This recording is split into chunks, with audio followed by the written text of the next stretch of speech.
శుభములు. కూడి చేరి వచ్చిన దేవుని పిల్లకు వందనములు. ఆదివారము, పునరుద్ధాన దినము. ప్రకటించబడిన రీతిగా ఈ రోజున మాట్లాడుతున్న అంశం లేవియా కాండము. లేవియా కాండము. ప్రియమైన దేవుని పిల్లారా, మోషే ద్వారా దేవుడు రాయించుకోవటం ధర్మశాస్త్రాన్ని ప్రారంభించిన తర్వాత సృష్టి పుట్టుక, నరుల పుట్టుక, దేవుడికి బాధ కలిగిస్తే జలప్రలయములో వారిని వేసేయటం, నోవాహు కుటుంబం నుంచి మరలా అబ్రహాము గారిని ఎన్నుకోవటం, వారి నుంచి వారికి గర్భాలను తెరవటం, ఇస్సాకు, యాకోబు గర్భం నుంచి పిల్లలు, వారిలో నుంచి వంశాలు విస్తరించటం, కొన్ని కారణాల చేత యేసోబు ఐగుప్తుకు రావటం, తిరిగి యాకోబు కుటుంబం మొత్తం ఐగుప్తుకే రావటం, ముందుగా యేసోబు తండ్రి అయిన యాకోబు మరణించటం, ఆ తర్వాత యేసోబు గారు మరణించటం, కొద్ది కాలం పోయిన తర్వాత యేసోబు నిలనటువంటి రాజు పరిపాలనకు రావటం, ఇజ్రాయెల్ మీద ఈర్ష్యతో ఇజ్రాయెల్ని చంపాలనుకోవటం, ఆ తర్వాత పరిణామాలు చోటు చేసుకున్నప్పుడు మోషేని బ్రతికించుకున్న దేవుడు ఫరో ఎదుట ఎన్నో క్రియలు జరిగించి గెలిచి ఐగుప్తు నుండి పాలస్తీనాకు నడిపిస్తున్నప్పుడు కనాను ప్రాంతానికి తిరిగి మరలా ప్రయాణంలో 40 సంవత్సరాల అడవి సుదీర్ఘ ప్రయాణాన్ని దేవుడే ప్రస్తావించాడు. యాక్చువల్గా వారు వెళ్ళవలసింది 40 days, కానీ కొందరి తప్పిదాల వలన 40 సంవత్సరాలకు వెళ్ళటం జరిగిందే. ఈ 40 సంవత్సరాలలో దేవుడు వీరికి ఎన్నో నేర్పాలి అనుకుంటున్నాడు. ఎందుకంటే 6 నెలలు స్నేహం చేస్తే వాడు ఈడవుతాడు, ఈడు వాడవుతాడు అన్నది లోకనానుడి, కానే కాదు, దైవ నిర్ణయం. ఎందుకంటే ఎక్కువ కాలం కనానులో ఉండటం కన్నా బానిసలుగా ఐగుప్తులోనే ఉండటం వలన వారికి అనేకమైనటువంటివి ఆచారాలు కానివ్వండి, సాంప్రదాయాలు కానివ్వండి, లేదా ఐగుప్తు కట్టుబాట్లు కానివ్వండి అలవాటయ్యాయి. అలవాటైనప్పుడు వీటిని ఒకేసారి మాన్పించటం కష్టం. ఒకేసారి మాన్పించాలంటే కష్టం కనుక, అది దేవుడికి తెలుసు కనుక ఒక్కొక్క దానిని ఒక్కొక్క రకంగా దేవుడు వాళ్ళ మధ్య ఇంజెక్ట్ చేస్తున్నాడు. దానిలోంచి మాట్లాడుతున్న భాగమే ఈ లేవియా కాండము. ప్రియమైన దేవుని పిల్లరా, ఇది కూడా మోషేనే రాశాడు అని చెప్పగలం. ఇది రాయటం అసలు ధర్మశాస్త్రంలో భాగమే. ఇది విభజించటం వచ్చింది కాబట్టి 3 భాగాలుగా 5 భాగాలుగా వచ్చింది కాబట్టి ఇది 3వ భాగంగా మాట్లాడుతున్నాం. ఇది మోషే వారు రాశారు, మనకు తెలుసు. నిర్గమాకాండం 2వ అధ్యాయం 1వ వచనంలో లేవి వంశస్థులు లేచి వెళ్ళి లేవి కుమార్తె వివాహం చేసుకుంటూ వారికి పుట్టిన బిడ్డే మోషే. అంటే మోషే లేవీడు, మోషే లేవీడు, లేవి గోత్రానికి చెందినవాడు మోషే. కనుక మోషేని దేవుడు పిలిచి ఇజ్రాయేలుకు అంటే అహరోనుకి ఇలా చెప్పు అని వివరించిన సందర్భం ఇంచుమించుగా బైబిల్లో 56 సార్లు మనకు కనబడిందండి. మోషే అని పిలవటం దేవుడు ఎక్కువగా. దేవుడు ఇజ్రాయేల్ మీద ప్రేమ చూపించి మోషేని నాయకుడిగా ఎన్నుకున్నప్పుడు వారి ఉద్దేశాలని మోషేకి తెలియజేస్తూ ఎలా నడిపించాలో, ఎలా నడవాలో దేవుడు నిర్ణయం తీసుకున్నాడు. అందుకే మోషేని పిలిచి వాళ్ళ గురించి వివరించిన పదం ఇంచుమించుగా బైబిల్లో 56 సార్లు కనపడుతుంది. మోషేని పిలిచాడు దేవుడు. అలా ఈ 27 అధ్యాయాలు, లేవి కాండం 27, నిర్గమాకాండం 40, ఆది కాండం 50, ఈ 27 అధ్యాయాలలో మోషేని పిలిచి వాళ్ళ గురించి వివరించాలి అన్నట్టు తలంపు ఇంచుమించుగా మనకు 56 సార్లు కనపడుతుంది బైబిల్లో. ప్రియమైన దేవుని పిల్లలు, అంతేకాదు ఇది 1400 క్రీస్తు పూర్వం 1405 నుంచి మరణానికి ముందు ఆ సమయంలో మరణిస్తాడు. అప్పుడు రాయబడింది ఇది 1405లో మ్యాక్సిమంగా ఇది రాయబడింది. మనకు తెలుసు ఇజ్రాయెల్కి మొట్టమొదటి పండగ పస్కా పండగ. పస్కా నెల పండగ ప్రారంభం అవుతుంది. పోయిన వారం శుక్రవారం మనం చూసుకున్నాం, ప్రత్యక్ష గుడారం నిర్మాణం జరిగిపోయింది. ఇప్పుడు మోయాబు కొండ మీద దేవుని మందిరం కట్టబడింది. ఇప్పుడు ఈ 27 అధ్యాయాల సారం మనకు తెలియాలి. 27 అధ్యాయాల సారం, ఎస్పెషల్లీ ఈ లేవి కాండములో దేవుడు వీరికి ఏం చెప్పాలో అవన్నీ చెప్పేశాడు. ఏం చెప్పాలి, వీరికి ఏం చెప్పాలి, నా మందిరానికి ఎలా రావాలి, నాకు ఎలా బలులు అర్పించాలి, నేను ఇస్తున్న ఆజ్ఞలు మీరు ఎలా పాటించాలి, ఇవన్నీ కూడా మనకి ఈ లేవి కాండంలోనే కనపడతాయి. ఆ తర్వాత వారు ఎదుగుతున్నారు కనుక ఎదుగుతున్న విధానాన్ని బట్టి రాయటం జరిగింది. 10th క్లాస్కి బేసు 7th 8th, 6th కూడా కోఆపరేట్ చేస్తుంది.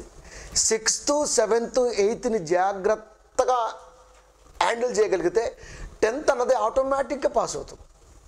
సూత్రాలు 5th నుంచే చిన్నగా ప్రారంభమవుతాయి, 6thలో బలపడితే 7thలో గొప్పగా వస్తూ ఉంటాయి. 8th 9th అన్నది 6th 7th బేస్డే సబ్జెక్టులు. 8th క్లాస్ 9th క్లాస్ చదువుతున్నామంటే 6th 7th బేస్డ్ సబ్జెక్ట్స్ దాంట్లో ఉంటాయి. కొత్తగా ఉండొచ్చు, బట్ సారం మాత్రం ఇదే ఉంటుంది. కనుక 6th 7th అన్నది జాగ్రత్తగా స్టడీ పరంగా మనం ఆలోచించి పిల్లల్ని స్థిరపరిస్తే 10th ఆటోమేటిక్గా కళ్ళు మూసుకొని పాస్ అవుతారు. అక్కడ నుంచే పునాది పడుతుంది.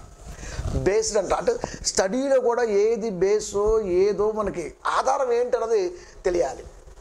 ఇంటర్మీడియట్ మీరు అబ్జర్వేషన్ చేయండి, 10th 9th 8th 7th ఈ 3 మీద కాస్త జ్ఞానం ఉంటుంది ఇంటర్మీడియట్లో, అంతే.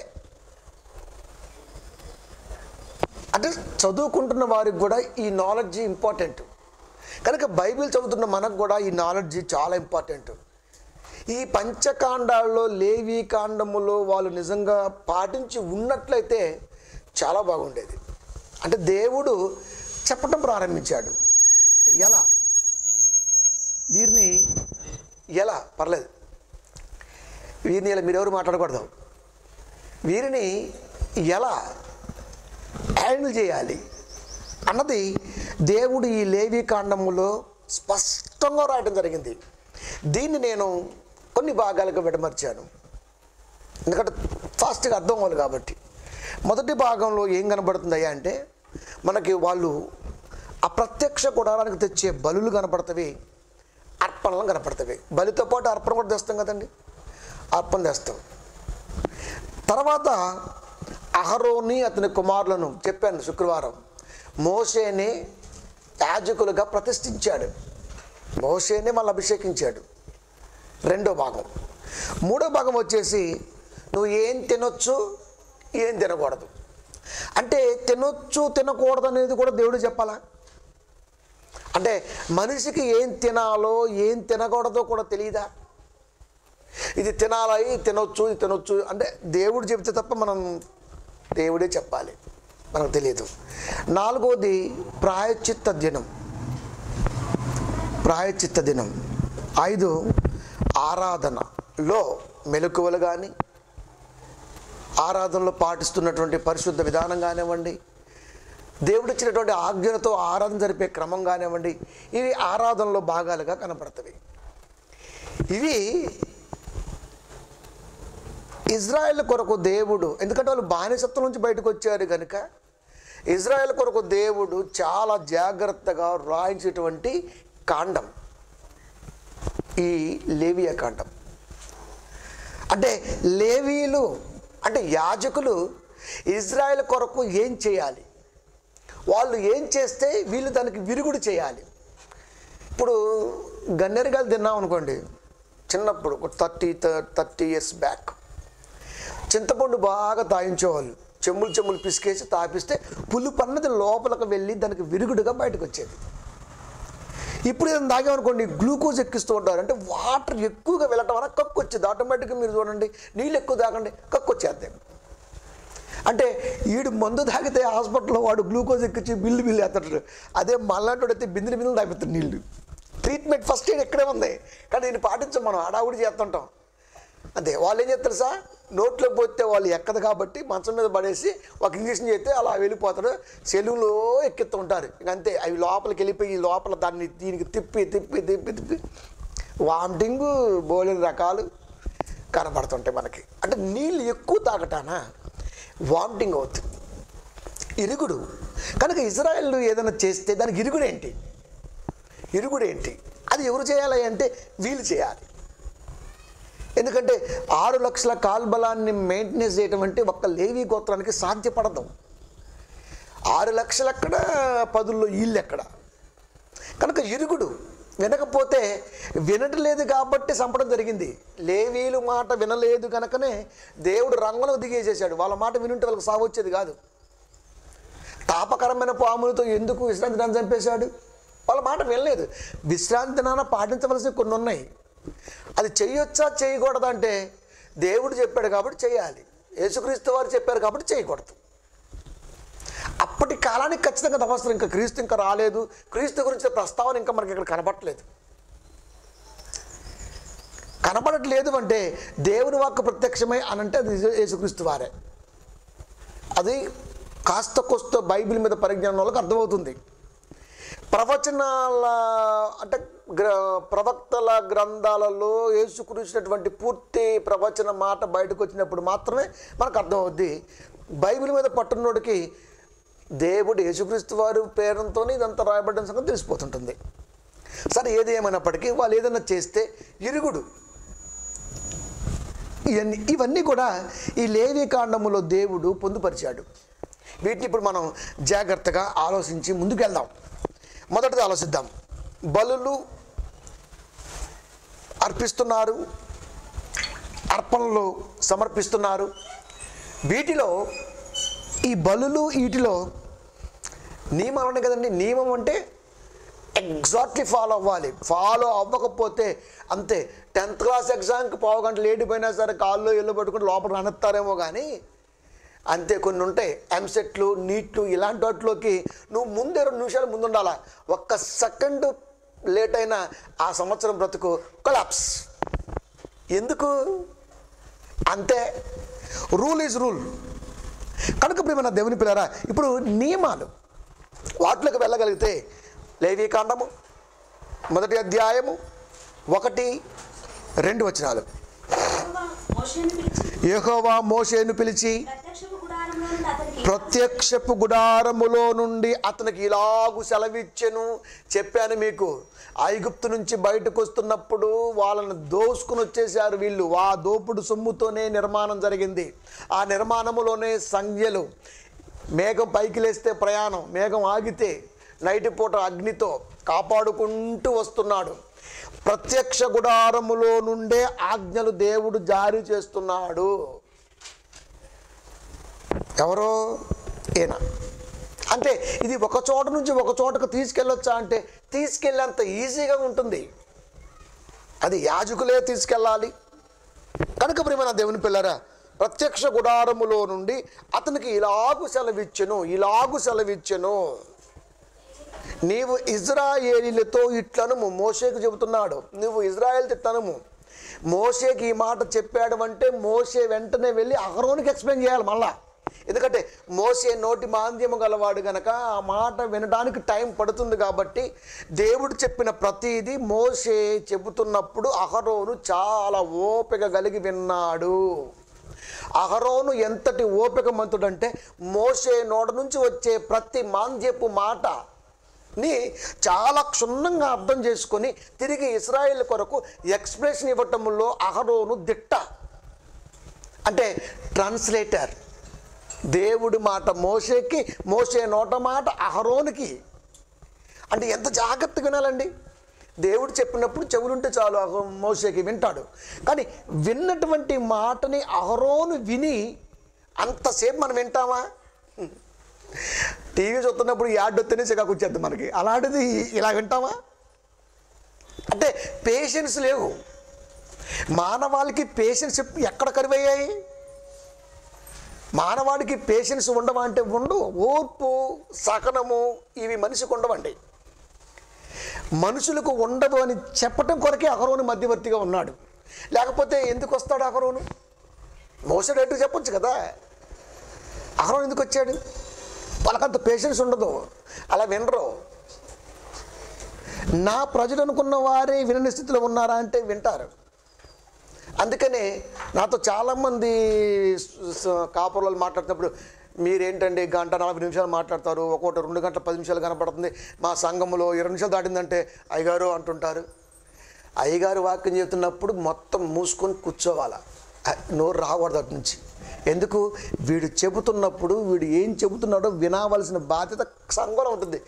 సంఘం ఆపండి అంటే ఆపేస్తాడు అయ్యగారు. ఈడేమో అయ్యగారు రా, ఈడేమో అయ్యగారు అండి, ఈడు ఎందుకు వస్తావు?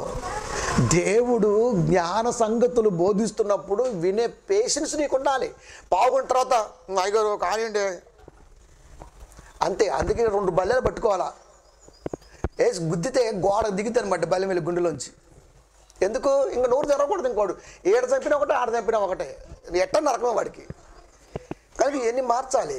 అందుకనే కాపర్లో మీరు చూడండి, ఒక్క ఆదివారం 5 చోట్ల మెసేజ్ చెబుతున్నా అంటున్నాడు. అంటే 5 నిమిషాలు వీళ్ళంతా పాటలు పాడు అలసిపోయి ఉంటారు. అమ్మా పాప అలసిపోయారు కదా, వాడిదే అలసిపోయి ఉంటాడు. వీడికి వాక్యం రాదు కదా. మరి ఎట్లా 5 సంఘాలు ఎట్లా వాక్యం చెబుతున్నాడు? 3 సంఘాలు ఎలా మెయింటైన్ చేస్తున్నాడు? కనుక వాక్యాలు రాని వాడే ఇలాంటివి చేస్తాడు, వాక్యాలు వచ్చిన వాడు చేయడలా. కనుక ప్రియమైన దేవుని పిల్లారా, పేషెన్స్ తక్కువ. కనుక అహరోను మధ్యవర్తిగా ఉన్నాడు. ఇలాగూ సెలవిస్తున్నాడు ఏమని? నీవు ఇజ్రాయేలీతో ఇట్లనుమో. ఆయనంటే నేను చెప్పాలి కాబట్టి, మీలో ఎవడైనను యెహోవాకు బలి అర్పించున్నప్పుడు, నువ్వు ఏదైనా అనుకొని అది నెరవేరింది అని తలంచినప్పుడు, దేవుడికి బలిగా ఇవ్వటానికి సిద్ధపడ్డ మనసు కలిగినప్పుడు, గోవుల మందలో నుండి కానీ అర్పించినప్పుడు, గొర్రెల మందలో నుండి కానీ మేకల మందలో నుండి కానీ దాన్ని తీసుకొని రావాలను. అంటే పశుబలి అర్పించాలి దేవుడికి. ఏదన్నా అనుకున్నాడు అనుకోండి, అంతే, గోవులు ఎడ్లు మేకలు తీసుకొచ్చి అది అర్పించాలి. ఇది అర్పిస్తున్న విధానం కూడా చెబుతున్నాడు. తీసుకొస్తున్నప్పుడు నువ్వు ప్రత్యక్ష గుడారం ముందులోంచి రావాలి, ఎంట్రన్స్లోంచి రావాలి, వెనక నుంచి రాకూడదు. అంటే ఇప్పుడు చర్చికి 2 దారులు ఉన్నాయా? 2 దారులు ఉన్నాయి. అందుకని ఒక దారి మూసేస్తారు కాపర్లు, ఎందుకు ఇటు నుంచి కూడా వస్తారని. మీకు అర్థమవుతుందా? చర్చికి ఎప్పుడు ఒకే దారి ఎందుకు ఉంటుంది? ఒకే దారి ఎందుకు ఉంటుంది? ఎదురుగా రావాలని చెప్పలేక ఓరక అదే ఇటు నుంచి కూడా పెట్టామనుకోండి, ఇప్పుడు ఇటు నుంచి కూడా వస్తారు మనోళ్ళు. పెట్టి చూడండి, ఇటు నుంచి కూడా వస్తుంటారు. ఇప్పుడు ఇటు పెట్టామనుకోండి, ఇటు నుంచి టైగర్ కనపడి వచ్చేస్తుంటారు, లేట్ కదా ఇటు నుంచి వస్తుంటారు. అందుకని ప్రత్యక్ష గుడారంలోకి దహన బలులు తెస్తున్నప్పుడు దానికి ముందు ప్లేస్ ఉంటుందండి, గుర్తుపెట్టుకోండి. దేవుడు ఆ నిర్మాణం జరిపించుకున్నాక దాని ముందు ప్లేస్ ఉంటుంది ప్రతి దేవాలయానికి కూడా. ఇవాళ కూడా అలాగే ఉన్నాయి అనుకోండి, ఉంటాయి. ఇవాళ కారు పార్కింగ్లేండి, అప్పుడు దహన బలు కోసం. అప్పుడు పార్కింగ్ లేదు, మరి ఇదే పార్కింగ్, భలే పార్కింగ్. కనుక ఫ్రంట్ నుంచి రావాలి. ఫ్రంట్ నుంచే ఎందుకు రావాలి? ఫ్రంట్ నుంచే ఎందుకు రావాలి? ఇప్పుడు ఎటు వస్తే ఏంటి సంఘంలోకి? ఎటు వచ్చినా చర్చియే కదా. కాదు, ఎమ్మెల్యేగా ఓడిపోయిన ఎమ్మెల్సీ అవుతున్నాడు. ఎందుకు? రాజ్యాంగంలో బొక్కలు ఉన్నాయి, ఈ బొక్కలో దూరేస్తున్నాడు. దూరేసి ఓటింగ్ తెచ్చేసుకొని ఎమ్మెల్సీకి వచ్చేస్తున్నాడు. ఎమ్మెల్యేగానే తృణీకరించారు జనం. ఎమ్మెల్సీ ఎలా అయ్యాడు వీడు? ఎలా అయ్యాడు? తప్పదు మరే. ఎందుకు? అన్ని బొక్కలున్నాయి రాజ్యాంగంలో. అది ఇన్ని బొక్కలు ఉండకూడదండి రాజ్యాంగంలో, ఒకే ఒక బొక్క ఉండాలి అంతే. అది దుబాయ్ బొక్కే. తేడా వస్తే దొంగతనం చేస్తే నరికేయటం, ఇంకా సమస్య లేదు ఇంకా. కానీ మన దగ్గర రాజ్యాంగంలో బాబో ఎన్ని సెక్షన్లో, దాంట్లోకి ఎన్ని బొక్కలో. అందుకే ఈజీగా తప్పించుకోవడానికి కారణం అవుతుంది. కనుక అలా ఉండటానికి వీల్లేదు. కనుక ప్రత్యక్ష గుడారంలోకి నువ్వు దహన బలి తెస్తున్నప్పుడు ఎదురు నుంచి రావాలి, ముందు భాగంలోంచి రావాలి. ముందు భాగంలోంచి వచ్చి దాన్ని బలిపీఠం ఉంది కదా, ఆ బలిపీఠం దగ్గర దాన్ని కట్ చేసి చర్మాన్ని వలవాలి, కాళ్ళు దాని అవయవాలు బోల్ శుభ్రంగా కడగాలి. మళ్ళీ ఎన్ని అంటే ఇలా తెలీదా? చర్మాన్ని వలవటం తెలీదా? తెలుసు కదా. ప్రత్యేకించి ఎందుకు రాయించాడు? నువ్వు ఒలిసినట్టుగా కాదు, నేను చెప్పినట్టుగా వలవాలి. నువ్వు ఒలిస్తే కండ కట్టు అవుతుంది, నేను చెబితే తోలే కట్టు అవుతుంది. చాలా జాగ్రత్త దేవుడు.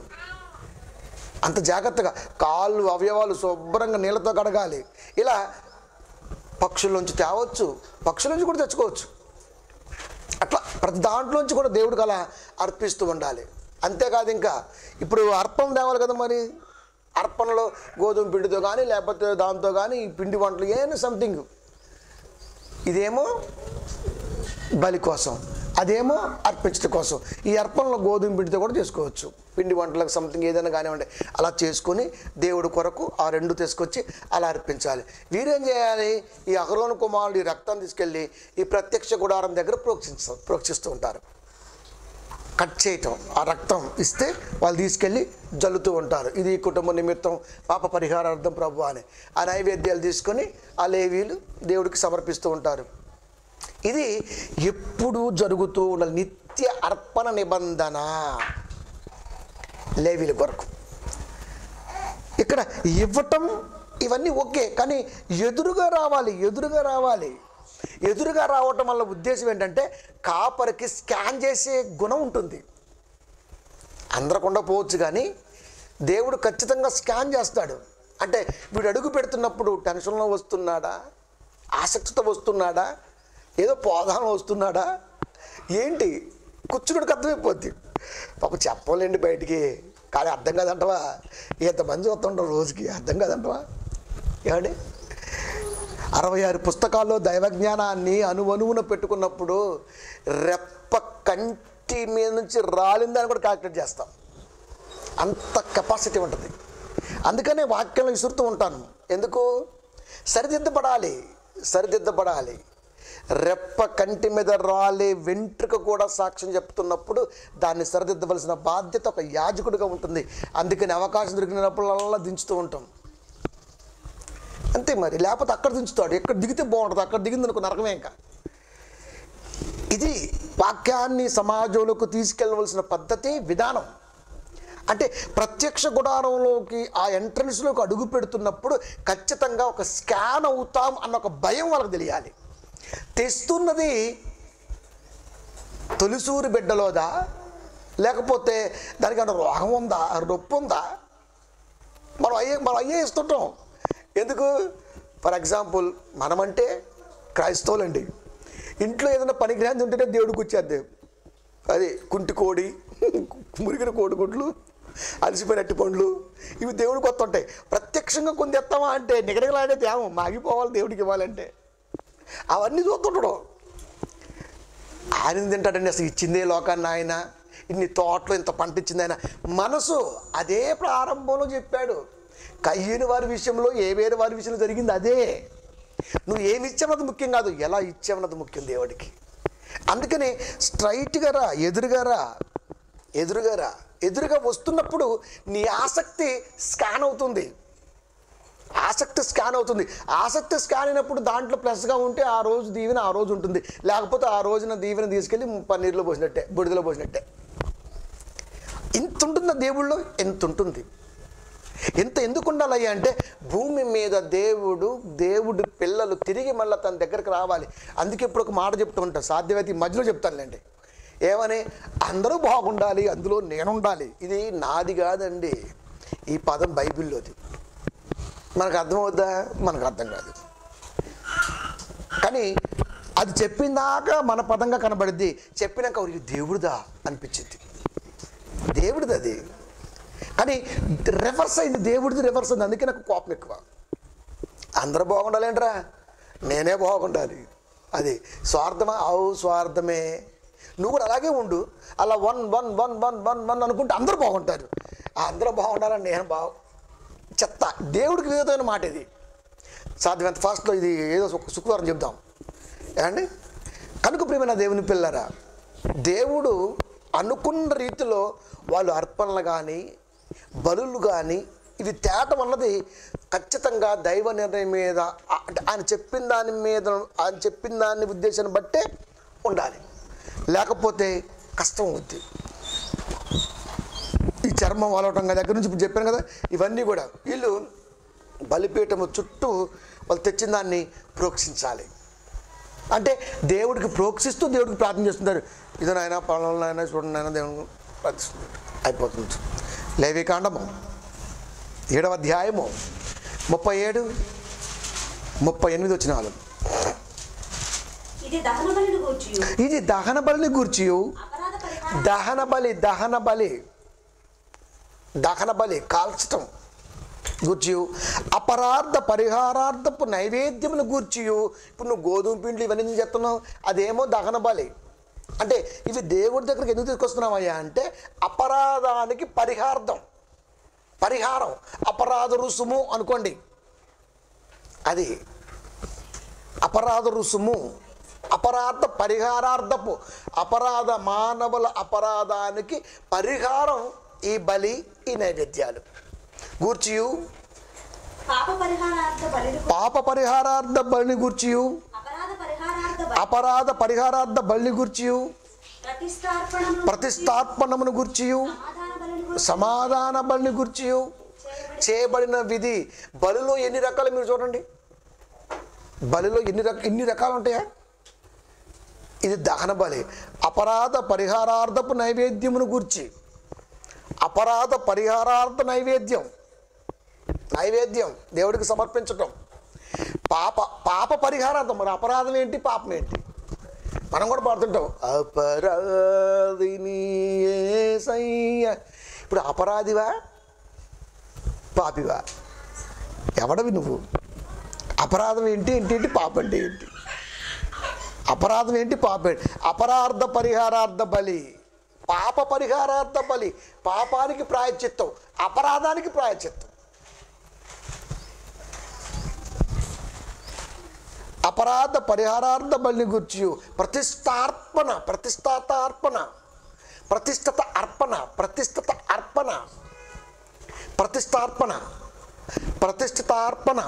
గూర్చి, సమాధాన బలి గూర్చి. సమాధాన బలి అంటే ప్రభు ఆ ఇంట్లో శాంతి లేదు ప్రభు, సమాధానం ప్రభు, వాట్ నట్ సమాధానం చేయబడిన విధి.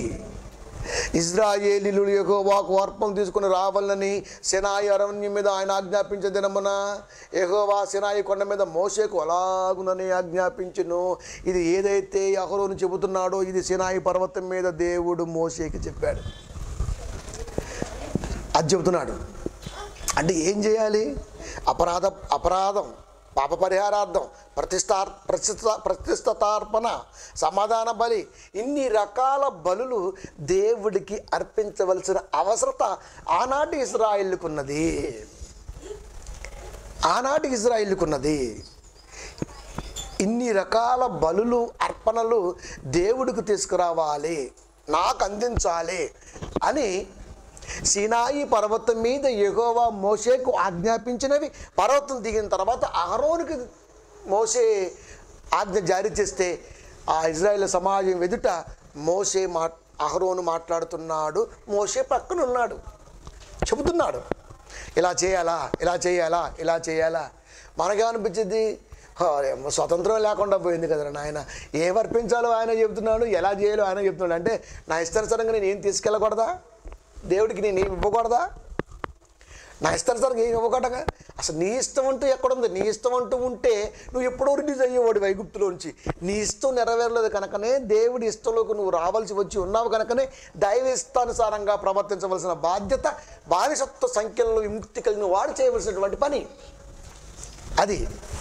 ఇప్పుడు ఒక ఇంట్లోకి పనిగా కుదిరామనుకోండి, ఫర్ ఎగ్జాంపుల్ డ్రైవర్గా కుదిరామనుకోండి, అది పొద్దున్నే నేను 7 గంటలకే వెళ్తాను అంటాడు. ఆయన 7 గంటలకు వెళ్తాడంటే నువ్వు 5ంటికే రావాలి. ఎందుకు అంటే సరెండర్ అయ్యావు కాబట్టి. లేదు అంటావా అని మానేయాల్సిందే. అంటే ఒక జాబుకి సరెండర్ అయినప్పుడు మనది అన్నది కోల్పోతాం, అది స్వతంత్రాన్ని కోల్పోతాం మనం. అంటే ఇప్పుడు ఇజ్రాయేలీయులు స్వతంత్రాన్ని కోల్పోయారు. స్వతంత్రాన్ని కోల్పోవటం వల్ల తిరిగి మళ్ళా స్వతంత్రాన్ని తెచ్చుకోవాలి అంటే ఇవన్నీ పాటించి ఒక కట్టు మీదకు రాగలిగినప్పుడు ఒక స్వతంత్రులుగా వాళ్ళు ఉండగలుగుతారు. వదిలేస్తే ఆగమైపోతారు. కనుకనే ఇంత కఠినత్వంలోకి దేవుడు వాళ్ళని తీసుకెళ్ళాడు. కఠినత్వం ఏముంది? ఇప్పుడు నీ ఇంటి తొలసూరి బిడ్డ పుట్టింది, దేవుడికి అర్పణ ఇలా ఇవ్వాలి. కఠినత్వం ఏముంది? దీన్ని ఎందుకు ఇవ్వాలి? ఇది బలంగా ఉంది, రెండోది వీక్గా పుట్టిద్దాం, దాన్ని ఇద్దాం, ఇలాంటి తలంపులు ఉంటాయి మనకి. కనుక దేవుడు చెప్పింది ఖచ్చితంగా ఇవ్వవలసిందే, కోల్పోయినప్పుడు ఖచ్చితంగా చేయవలసిందే. వాళ్ళు కోల్పోయారు కనుక దేవుడు చెప్తున్నాడు జాగ్రత్తలో, దేవుడు చెప్తున్నాడు జాగ్రత్తలో. చెప్పకపోతే అండి, చెప్పకపోతే ఇప్పుడు చాలా మీరు చూడండి, ఇప్పుడు ట్రెండ్ అంటారు. ట్రెండ్ అంటే కొద్ది కాలం నడిచిద్ది, కొద్ది కాలం ఆగిపోద్ది, కొద్ది కాలం నడిచి కొద్ది కాలం ఆగిపోద్ది, ఈ ట్రెండ్ అయిపోతుంటుంది. ఇప్పుడు పాతకాలం మనం చూస్తే, పాతకాలములో మాట కానీ, పాతకాలంలో ప్రేమ కానీ, పాతకాలంలో స్నేహ బంధం కానీ, పాతకాలంలో ఆ వాతావరణం కానీ చాలా హెల్తీగా కనబడుతుంది, గ్రీన్గా కనబడుతుందండి. అది చాలా పచ్చగా కనబడుతుంది. కొద్ది కాలం పోయిన తర్వాత అది కల్మషం అయిపోయింది. తర్వాత ఇప్పుడు మళ్ళీ అదే ట్రెండ్ ఫాలో అవ్వాలి అంటే ఎంత కష్టం, అంత కష్టమైంది. కనుక ప్రియమైన దేవుని పిల్లారా, దేవుడు ఎప్పుడు కూడా వీళ్ళు గ్రీనెస్గా ఉండాలనే కోరుకుంటాడు, పచ్చగా ఉండాలి పిల్లలు భూమి మీద అని కోరుకుంటాడు. మనం ఏమనుకుంటాం, చెట్లు పచ్చదనమే ఆక్సిజన్ ఇస్తవి. చెట్లు పచ్చదనం ఆక్సిజన్ ఇవ్వు, నువ్వు పచ్చగా ఉంటే ఆక్సిజన్ ఇస్తాయి చెట్లు. ఎందుకు? చెట్లు పచ్చగా ఉండాలంటే ముందు నువ్వు బాగుండాలి కదా. నరికేస్తాం, కొంపలు కట్టేస్తాం, లేదా అవసరం లేకపోయిన తర్వాత వాడు తోలేస్తాం, తర్వాత మళ్ళీ మొక్కలు నాటడం అంటాం. మొక్కలు నాటడం ఏంటి అసలుకి? దేవుడు ఎప్పుడో మొక్కలు ఇచ్చాడు లోకం అంతా, అది వదిలేస్తామా మనం? వదిలేయం. అది ఏదో చేస్తాం, రియల్ ఎస్టేట్ అంతే. ఇప్పుడు నిజంగానే రియల్ ఎస్టేట్ వచ్చేసింది అంటే అసలు పోయింది, అసలు పోయింది. ఇప్పుడు మళ్ళీ మొక్కలు నాటాల. 40-50 ఏళ్ళు ఉన్నటువంటి మొక్కలు ఇచ్చే ఆక్సిజన్ తీసేసి చిన్న చిన్న పిల్ల మొక్కలు ఉంటే ఇవి కార్బన్ డైఆక్సైడ్కి చచ్చిపోతాయి, ఇవి ఎండిపోతాయి. ఇంకెక్కడ నువ్వు మొక్కలు నాటేది? పైగా హరితారణం అన్నీ అబద్ధాలే. ఒక్క హరితారణంలో మొక్కలు బతకలేదండి, అంతే. ఇంకా అడవులు ఉన్నాయి కాబట్టి సరిపోయింది, కానీ లేకపోతే మన బతికియాల కుక్కలు చించేస్తారు కంటే ఘోరంగా ఉండేది. వీళ్ళు కూడా అలా కాకూడదు అంటే దేవుని పిల్లలు భూమి మీద అలా ఉండకూడదు అని దేవుడు కోరుకున్నాడు. కనుక ప్రియమైన దేవుని పిల్లరా, వాళ్ళకి ఇవ్వటం జరిగింది. వాళ్ళకి ఇలా ఇవ్వటం, దేవుడు ఇన్ని రకాలుగా జాగ్రత్తలు చెప్పటం జరిగింది. ఇప్పుడు రెండో పాయింట్లోకి వస్తున్నాం. అహరోను అతని కుమారులు. శుక్రవారం క్లూ ఇచ్చాను. ప్రతి వారానికి ముందు మెసేజ్లో క్లూ ఇస్తూ ఉంటాను. ఏంటంటే అహరోన్ని ప్రతిష్ఠించింది మోషే అని. అది ఇప్పుడు మనకు తెలియాలి కదా, మరి తెలియాలి. 3వ అధ్యాయము లేవికాండము 1, 2, 3. అతడు అర్పించినది సమాధాన బలి అయిన ఎడల 13 చూడమ్మా. మరియు యెహోవా మోషే అహరోనులకు ఇలా సెలవిచ్చెను, ఒకటి దేహ చర్మమందు వాపు గాని పప్పు గాని నిగనిగలాడు మచ్చ గాని ఉండి వారి దేహ చర్మమందు కుష్టుపొడ వంటిది కనబడిన ఎడల యాజకుడైన అహరోను వద్దకైనను. అది కాదు, మరియు యెహోవా అహరోనుకి, అది చూడండి ఒకసారి. మరియు యెహోవా మోషే అహరోనులకు ఇలాగ సెలవిచ్చెను. వస్త్రముల గురించి మాట్లాడుతున్నాడు. లేవికాండము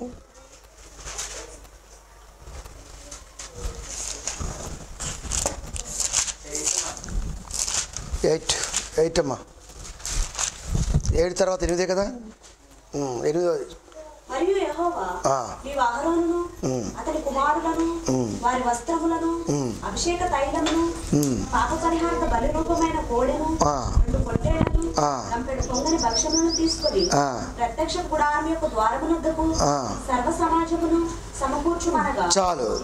మరియు యెహోవా నీవు అహరోనును అతని కుమారులను వారి వస్త్రములను, అహరోను అతని కుమారులు వారికి తొడిగే వస్త్రాలు, ఎఫోదు అంటే అది అప్పటి వరకు ఉన్నటువంటిది, కింద నుంచి పైదాకా ఒకటే ఉంటుంది. దాంట్లో బోలని రకాలుగా చెప్పలు వర్ణించాలంటే చదువుకోవటమే దాన్ని. అంత విచిత్ర వస్త్రధారణ అంటారు దాన్ని, విచిత్ర వస్త్రధారణ.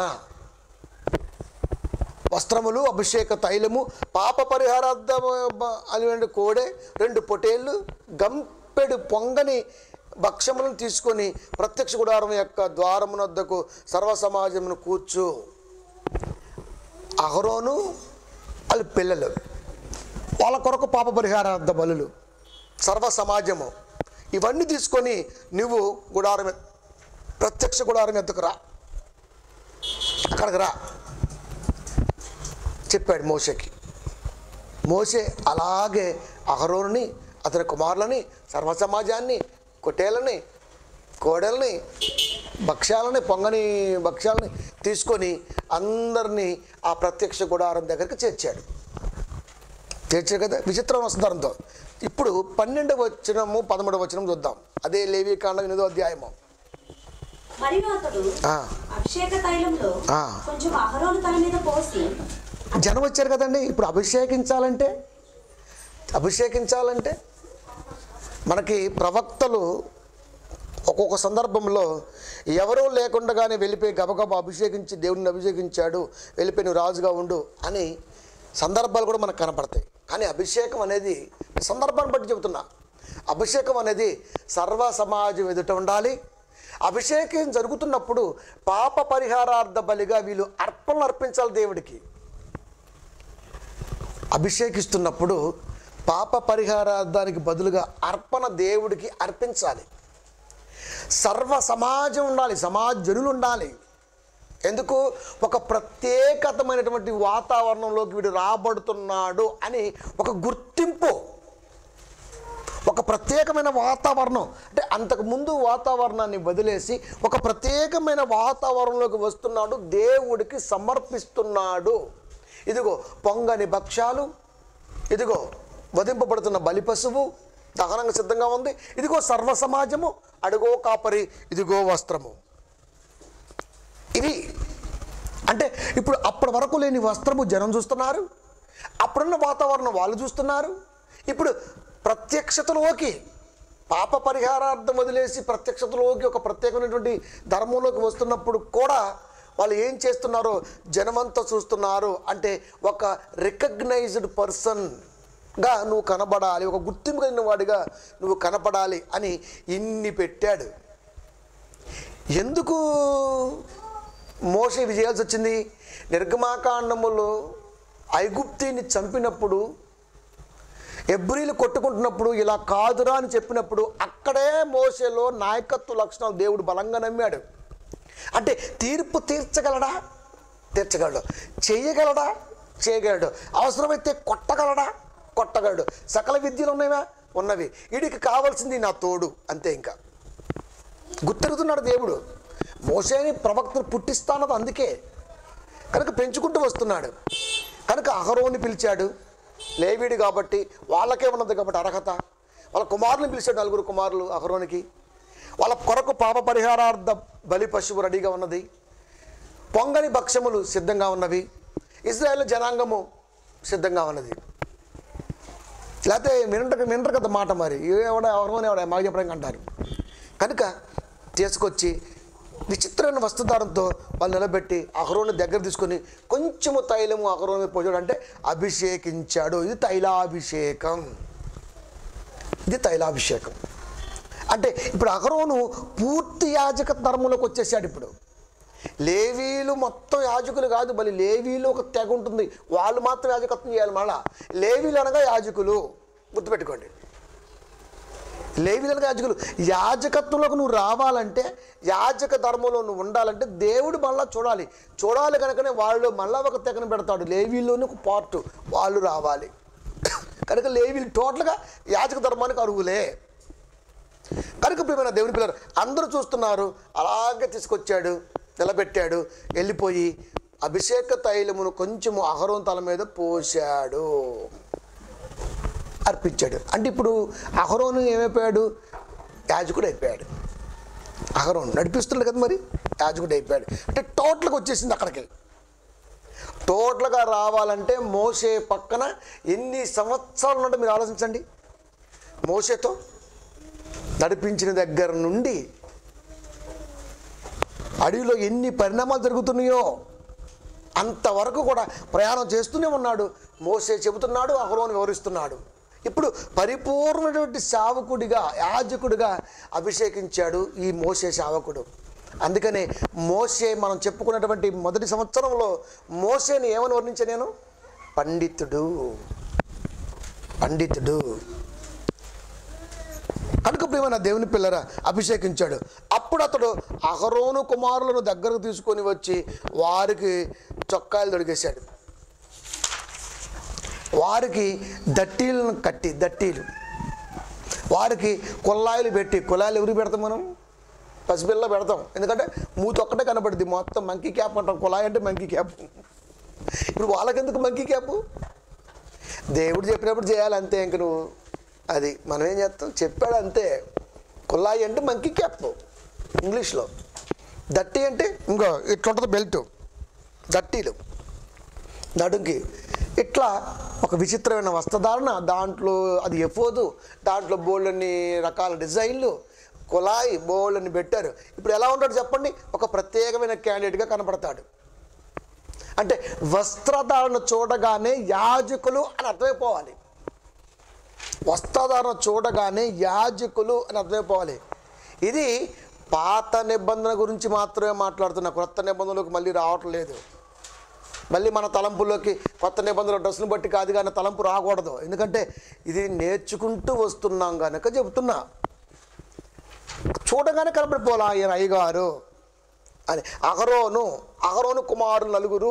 వీళ్ళు ఎవరయ్యా అంటే యాజక ధర్మాన్ని, అంటే ఆ ప్రత్యక్ష గుడారము దగ్గర జరిగించవలసిన కార్యక్రమాలు చేయడానికి వీళ్ళు అర్హత పొందుకున్నారు. అంటే నేటి కాలములో సంఘ పెద్దలే అన్నీ చేస్తుంటారు. అంతేనా?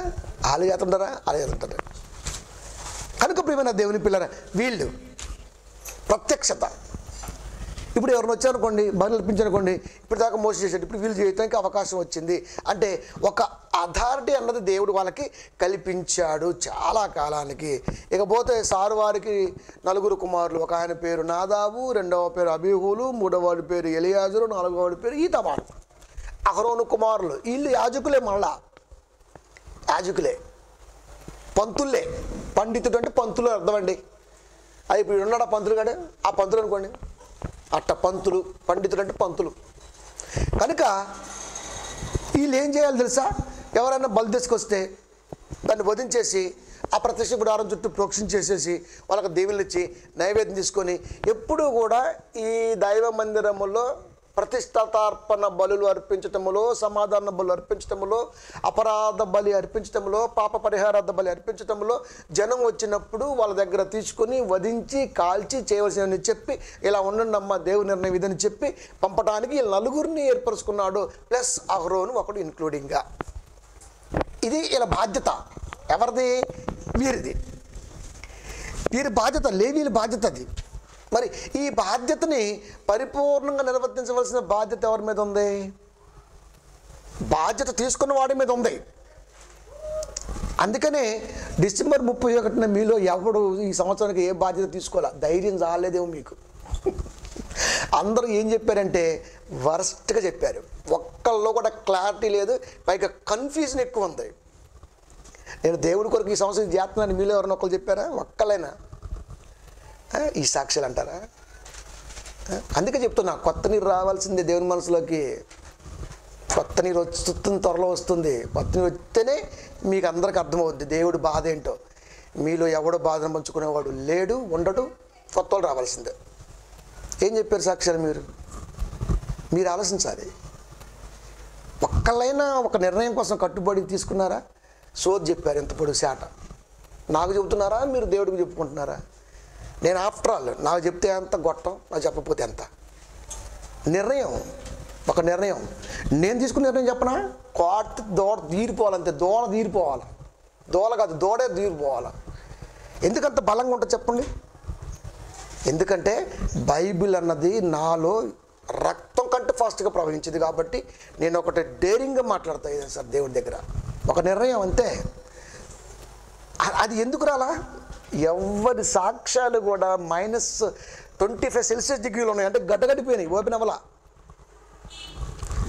అంటే ఉపయోగపడరని దేవుడు కన్ఫర్మ్ చేసుకున్నాడు అంతే. ట్రై చేయాల్సిందే మీరు. ఎందుకు? ఇప్పుడు ఇక్కడికి వచ్చాను కాబట్టి చెప్పా, లేదా చెప్పేవాడినే కాదు. పాయింట్ చెప్పాలి కదా, మరి చెప్పాలి. ఎందుకు చెప్పాలంటే ఒక బాధ్యత అన్నది దేవుడు దగ్గర తీసుకున్నప్పుడు, దేవుడు మెచ్చి ఇవ్వడానికి సిద్ధపడ్డప్పుడు దానిలో అన్నవి స్ట్రగుల్స్ వస్తుంటాయి. ఎప్పుడు కూడా క్రైస్తవుడు అంటేనే స్ట్రగుల్స్ ఫేస్ చేసేవాడు. స్ట్రగుల్స్ ఫేస్ చేసినప్పుడే దాంట్లో ఉన్నటువంటి లొసుగులు ఏంటో, దాన్ని తీసుకెళ్ళవలసిన బాధ్యత ఏంటో, దేవుడికి సంతోషం అందించవలసిన తత్వం ఏంటో మనకు అర్థమవుతూ ఉంటుంది. లేకపోతే అంతే, ఎప్పటికి పోయినా కూడా ఇంకంతే. కనుక దేవుడు అహరోన్ని అభిషేకించాడు మోషే ద్వారా. నాదాబుని, అబీహులుని, ఆ తర్వాత ఎలియాజర్ని, ఈతామారుని కూడా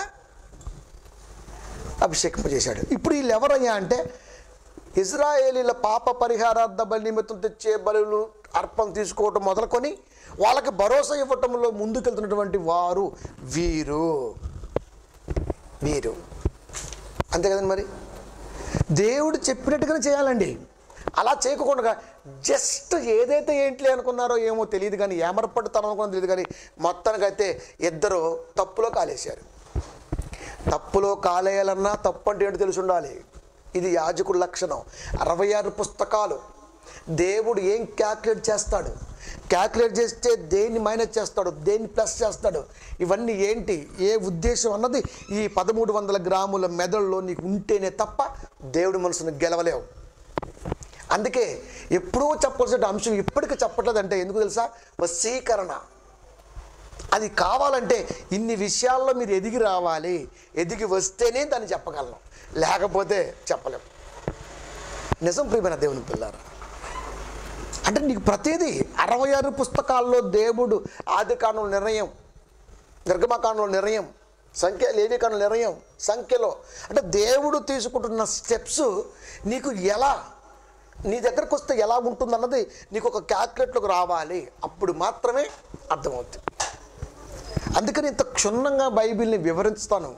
అది ఎందుకు వివరిస్తానంటే ఎంతమంది ఇలా వివరిస్తేనే. మొన్న ఒకటి పెట్టాడు ఫేస్బుక్లో, ఒకడికి 7 లక్షల సబ్స్క్రైబర్స్ అంట, ఒకడికి 5 లక్షలు అంట, ఒకటికి 6 లక్షలు అంట. కింద పెట్టాడు, ఏమి లాభం స్వామి, ఏమి లాభం? 7 లక్షల సబ్స్క్రైబర్లో ఒక్కడైనా సరే నువ్వు పరిపూర్ణంగా దేవుడి వాక్యం చెప్పావో నీకే రాదు పాయే. నిజమే, ఆడి కొడుకే వాక్యం చెప్తాడు. ఏమండి, ఆ కలవర్ సతీష్ గారు కొడుకు ఎంత అన్నాడు, బచ్చేగాడు నడు వంగిపోయిన స్త్రీ గురించి మాట్లాడుతున్నాడు. అంటే ఇంతవరకు సంఘంలో ఎవడు బోధించలేదు. మరి ఈ బొడ్డోడు వచ్చి బోధిస్తుంటే అందరూ ఎడతాం, ముసలి డెక్కలు కూడా ఎడుతుంది. అంటే అర్థం ఏంటి తెలుసా? ఇప్పటి వరకు కనీసం అబ్రహాము కుమార్తెని పిలువబడుతున్న ఆ విశ్వాసాలు నడు వంగిపోయి 18 సంవత్సరాలు ఆ దేవాలయం దగ్గర ఉన్న ఆ గురించి చెప్పినటువంటి మగోడు సంఘంలో లేడు, ఈ మగోడు చెప్పిండు అని అర్థం. అంటే మనం ఎక్కడున్నాం, ఎక్కడో ఉండిపోయాం. అంతే కదా. అందుకే ఇప్పుడు అక్కడక్కడ సంఘాలు పెడతారు. ఎందుకు? అక్కడ ఆడు బామ్మర్ చెప్తాడు, అక్కడ ఆడు కొడుకు చెప్తాడు, అప్పుడప్పుడు వీడు లైవ్లో ఎత్తాడు. వీడి ఫ్యామిలీయే పరిపాలించాలి తప్ప సంఘములోంచి ఎవ్వడు వాక్యం చెప్పడానికి వెళ్ళకూడదు. వెళ్తారు ఎక్కడికో తెలుసా? చచ్చిపోతే అయ్యగారు రాలేకపోయిండు, సంఘ విశ్వాసులు వస్తారు, వాళ్ళు దహనం చేస్తుంటారు ప్రార్థన చేసి. ఇది నేర్పే తత్వం. కానీ నేను అలా కాదు కదా, నేను అలా నేర్పను. ఒక చోటకు వెళ్ళి ఏదైనా అవకాశం వస్తే వాక్యం చెబితే వీడు వెళ్ళి దీన్ని దున్నగలడా లేదా అన్నది నాకు క్యాల్కులేట్ అవుతుంది. ఫస్ట్ ఆఫ్ ఆల్ నేను క్యాల్కులేట్ చేస్తాను, చెప్పగలడా లేదా. పాయింట్ మిస్ అయితే దేవుని మనసు బొక్క వచ్చింది, నేను దానికి బొక్క పెట్టను. ఇంత ఆలోచించి ఇంత జాగ్రత్తగా మౌల్యేషన్ చేస్తూ ఉంటా. మనం తీసుకునే నిర్ణయమే దేవేచ్ఛతో అది కార్యరూపం దాలుస్తుంది. అందుకే ఎప్పుడు చెబుతుంటా, కొండ మీద కడతా సంఘాన్ని అని. అంటే అర్థం ఏంటి? మాట నాది కాదు, నాలో పుట్టిస్తున్న దేవుని తలంపు. ఈ తలంపు బయటకు వచ్చిందంటే, ఈ తలంపు దేవుడి దగ్గరికి వెళ్తుందంటే ముందు అర్జీ పెట్టుకోవాలిగా. అర్జీ పెట్టుకుంటే సరిపోతుందా? కింద ఫిలప్లు చేయాలిగా. ఆదికాండం నువ్వు చెప్పగలవా? చెప్పగలను. నిర్గమకాండం చెప్పగలను. ప్రకటన గ్రంథాన్ని వర్ణనతో వివరించగలను. అప్పుడు చూసి పక్కన పెడతాడు, అప్పుడే తీసుకోడు దాన్ని. ఎందుకు? పూర్తి అవ్వాలి కదా మరి ఇవన్నీ. ఇటు చెప్తానంటే చూద్దాం ఇప్పుడు. ఓకే, ఇడంటికి ఫిట్. ఇప్పుడు వీడికి కొండ మీద కాదు, దేశాన్ని కొట్టేంత సంఘం ఇస్తా, అప్పుడు ఇస్తాడు. అది అప్పుడు కదండి ఇచ్చేది. మరి అంటే పరీక్షలో ఉంటాం. అంటే అర్జీ పెట్టుకున్నాం దేవుడి దగ్గర. ఈ సంవత్సరం 66 పుస్తకాలు, దానిలో ఉన్నటువంటి ప్రతి హ్యూమన్ ఎర్రర్ని ప్రపంచానికి తీసుకొచ్చి చూపిస్తా. అందుకే ఇంత కష్టపడుతుంటాం మనం. కనుక ఒక నిర్ణయం అన్నది ఒకేసారి రిజల్ట్ రాదు మనకి ఎప్పుడు కూడా. ఆ నిర్ణయాన్ని ముందుకు తీసుకెళ్లటంలో మనం ఉత్తీర్ణమైన అనుకున్నప్పుడు మాత్రమే వస్తుంది. అలా రాగలిగితే రాబోతున్న రోజుల్లో రెస్ట్ లేకుండా సంఘాలకు వెళ్ళి సువార్త చెప్పే అవకాశం దొరుకుతుంది. లేకపోతే ఎక్కడ వేసిన గొంగలి ఎక్కడగానే ఉంటుంది.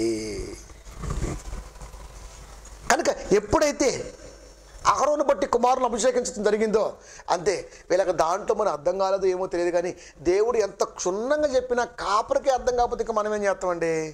10వ అధ్యాయము లేవి కాండము 1-2 వచనాలు. అహరోను కుమారులైన నాదాబు అబీహులు తమ తమ దుపార్తులను తీసుకొని వాటిలో నిప్పులుంచి వాటి మీద ద్రవ్యం వేసి యెహోవా తమకు ఆజ్ఞాపించని వేరొక అగ్నిని ఆయన సన్నిధికి తేగ తీసుకురావడంతోనే వేసి పడేశాడు. ఒక్క సెకండ్ కూడా ఆలోచించరా. మోసేకి చెప్పొచ్చు కదా, మోసే నేను చెప్పింది ఏంటి, చేస్తుంది ఏంటి. ఇప్పుడు మోసేని పక్కనేసాడా? మోసే పక్కనేసాడు. ఎందుకు? చెప్పటం వరకే చేస్తాడు, నిర్ణయం ఆయనే తీసుకుంటాడు. అది మళ్ళీ వచ్చేసి నువ్వు ఇలా చేసినవంట, ఇలా ఎందుకిట్ట అని అయ్యగారు చెప్పడు. వేస్తే దిగాల్సింది, ఇంక అంతే, ఇంకా దిగాల్సింది, ఇంక తప్పదిగా. ధూపద్రవ్యం వేసి యెహోవా తమకు ఆజ్ఞాపించని వేరొక అగ్నిని ఏదైతే ఏంటండి, ఏ రాయితే ఏంటండి పళ్ళు ఒడగొట్టుకోవడానికి? నిజమే. ఏ రాయితే ఏంటి పళ్ళు ఒడగొట్టుకోవడానికి? నిజమే. అందుకే పళ్ళు ఒడగొట్టుకున్నాడు ఇప్పుడు ఇక్కడ. అంతే కదండి. మరి మనం వాడుతుంటాం లోకంలో ఏమన్నా, ఏ రాయితే ఏంటబ్బా పళ్ళు కొట్టుకోవడానికి అంటే అర్థం ఏంటిరా అంటే ఏ రాయితోనైనా సరే పళ్ళు పడతాయా? మరి ఇక్కడేంటి సంగతి? యెహోవా తమకు ఆజ్ఞాపించని అంటే ఏ అగ్ని ఎలా వేయాలి, ఏ ధూపం ఎలా వేయాలి చెప్పిన తర్వాత జరిగించకపోతే శవం కనబడుతుంది. కానీ మీరు ఎక్కువ చూడండి, కాపర్లంతా ఉక్కుస్తూ సాగు చచ్చారండి. ఎక్కువగా మీరు చూడండి, ఉక్కుస్తూ సాగు చచ్చారా? ఎందుకు? దేవుని మనసుని పూర్తిగా వర్ణించలేరు కనుకనే ఆ సాగు చచ్చారండి. హార్ట్ అటాక్తో, గ్యాస్తో, లేకపోతే భయంకరమైన యాక్సిడెంట్లతో, లేకపోతే మరొక దాంతో వాడు ఉక్కిరి బిక్కిరి చచ్చిపోతుంటాడు. ఎందుకు తెలుసు చెప్పండి? ఎందుకు అసలు హార్ట్ అటాక్ ఎందుకు వచ్చింది కాపరికి? హార్ట్ అటాక్ ఎందుకు వచ్చింది? బాడీ స్ట్రక్చర్ విలువ తెలియలా. ఒక్కసారి ఈ చర్మాన్ని తీసి ఈ మాంసాన్ని తీసేసి మనం స్కాన్ చేసుకొని ఆలోచిస్తే బొక్కలు కనపడతాయి. ఆ బొక్కలు కూడా ముందు ఇలా ఉండి లోపలికి ఇక్కడ ఏముంటుంది బొక్క, ఇంకా ఇట్లా ఉండి వెనక ఇట్లా ఉంటాయి, ఇలా ఉంటాయి. ఇప్పుడు వెనకాల కనపడుతుంటాయి బొక్కలు.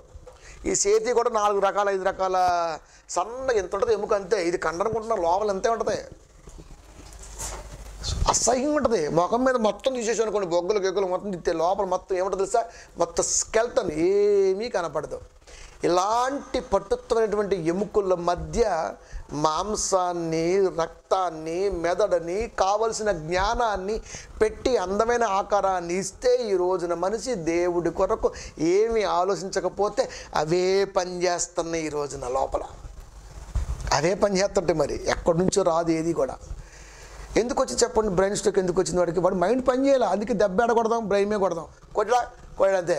అయ్యగారికి బ్రెయిన్ పోయిందమ్మో, నేను అస్సలు జాలిదండి. నాకు ఎవరిని చెప్పారనుకోండి, అసలు వింటానికి ఇష్టపడి, నేను మీకు చాలా చెప్పిన, నాకు ఒకటి ఇష్టమైతేనే వింటా నేను మనసు పెట్టి, లేకపోతే ఇంక అంతే సోది కింద తీసుకొని అంతే అయిపోద్ది కదా. విన్ను. ఇది పొగరనుకుంటారు చాలామంది. కాదు, దైవ మేనరిజం.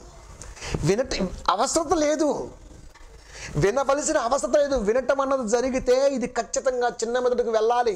చిన్న మెదడు అన్నది స్ట్రైక్ అవ్వాలి. వెంటనే దానికి పెద్ద మెదడుకు సిగ్నల్ ఇవ్వాలి. అది స్ట్రైక్ అవ్వాలి. విత్-ఇన్ సెకండ్లో వెన్నుపూసుకు రావాలి. అది స్ట్రైక్ అవ్వాలి. వెంటనే నాడీ మండలం పనిచేయాలి. ఇది స్ట్రైక్ అవ్వాలి. అప్పుడు మూమెంట్ అవునా అని అనాలి. ఇంత బొక్క నాకు ఎందుకు? అందుకనే విన్నాం. సాధ్యమంత వరకు విన్న నేను. అందుకే ఎప్పుడు ఇంత హ్యాపీగా ఉంటాను. అది ఎందుకు తెలుసా? దేవుడి కొరకు ఇచ్చిన బ్రతుకు కాలంలో 66 పుస్తకాల సారాన్ని ప్రపంచానికి కొట్టాలి. ఈరోజు నేను చిన్నవాడిగా కనపడవచ్చు, చిన్నవాడిగా అంటే భౌతికంగా చిన్న చూపుల్లో, కానీ రేపు కొట్టే రోజున చాలామంది అల్లాడిపోతుంటారు. పేర్లే అది వదలను. ఇప్పుడు ఎందుకు చెప్పట్లేదయ్యా అంటే, ఇప్పుడు ఎందుకు కట్ చేసినయ్యా అంటే, మనకి ఫైనాన్షియల్ ప్రాబ్లం ఉంది. అది దేవుడు మనకు త్వరగా ఇస్తున్నాడు. అది ఇచ్చిన రోజున అంతే బలుపు ఎక్కువ వచ్చింది కదా, డబ్బులు ఎక్కువ ఉంటే నాకు అందుకే చెబుతుంటా, డబ్బులు వస్తే బలుపు ఎక్కువ ఉంటుందని చెబుతుంటా. కానీ ఆ బలుపు మీ మీద కాదు ప్రియమైన దేవుని పిల్లారా, సంఘ వ్యతిరేక బోధ మీద అక్కడ వాడుతుంటాను. అందుకే ఎప్పుడు అడుగుతుంటాను, ఏంటి ప్రభు ఆ మ్యాటర్, ఆగరా నువ్వు చెప్పరా చెప్తున్నా.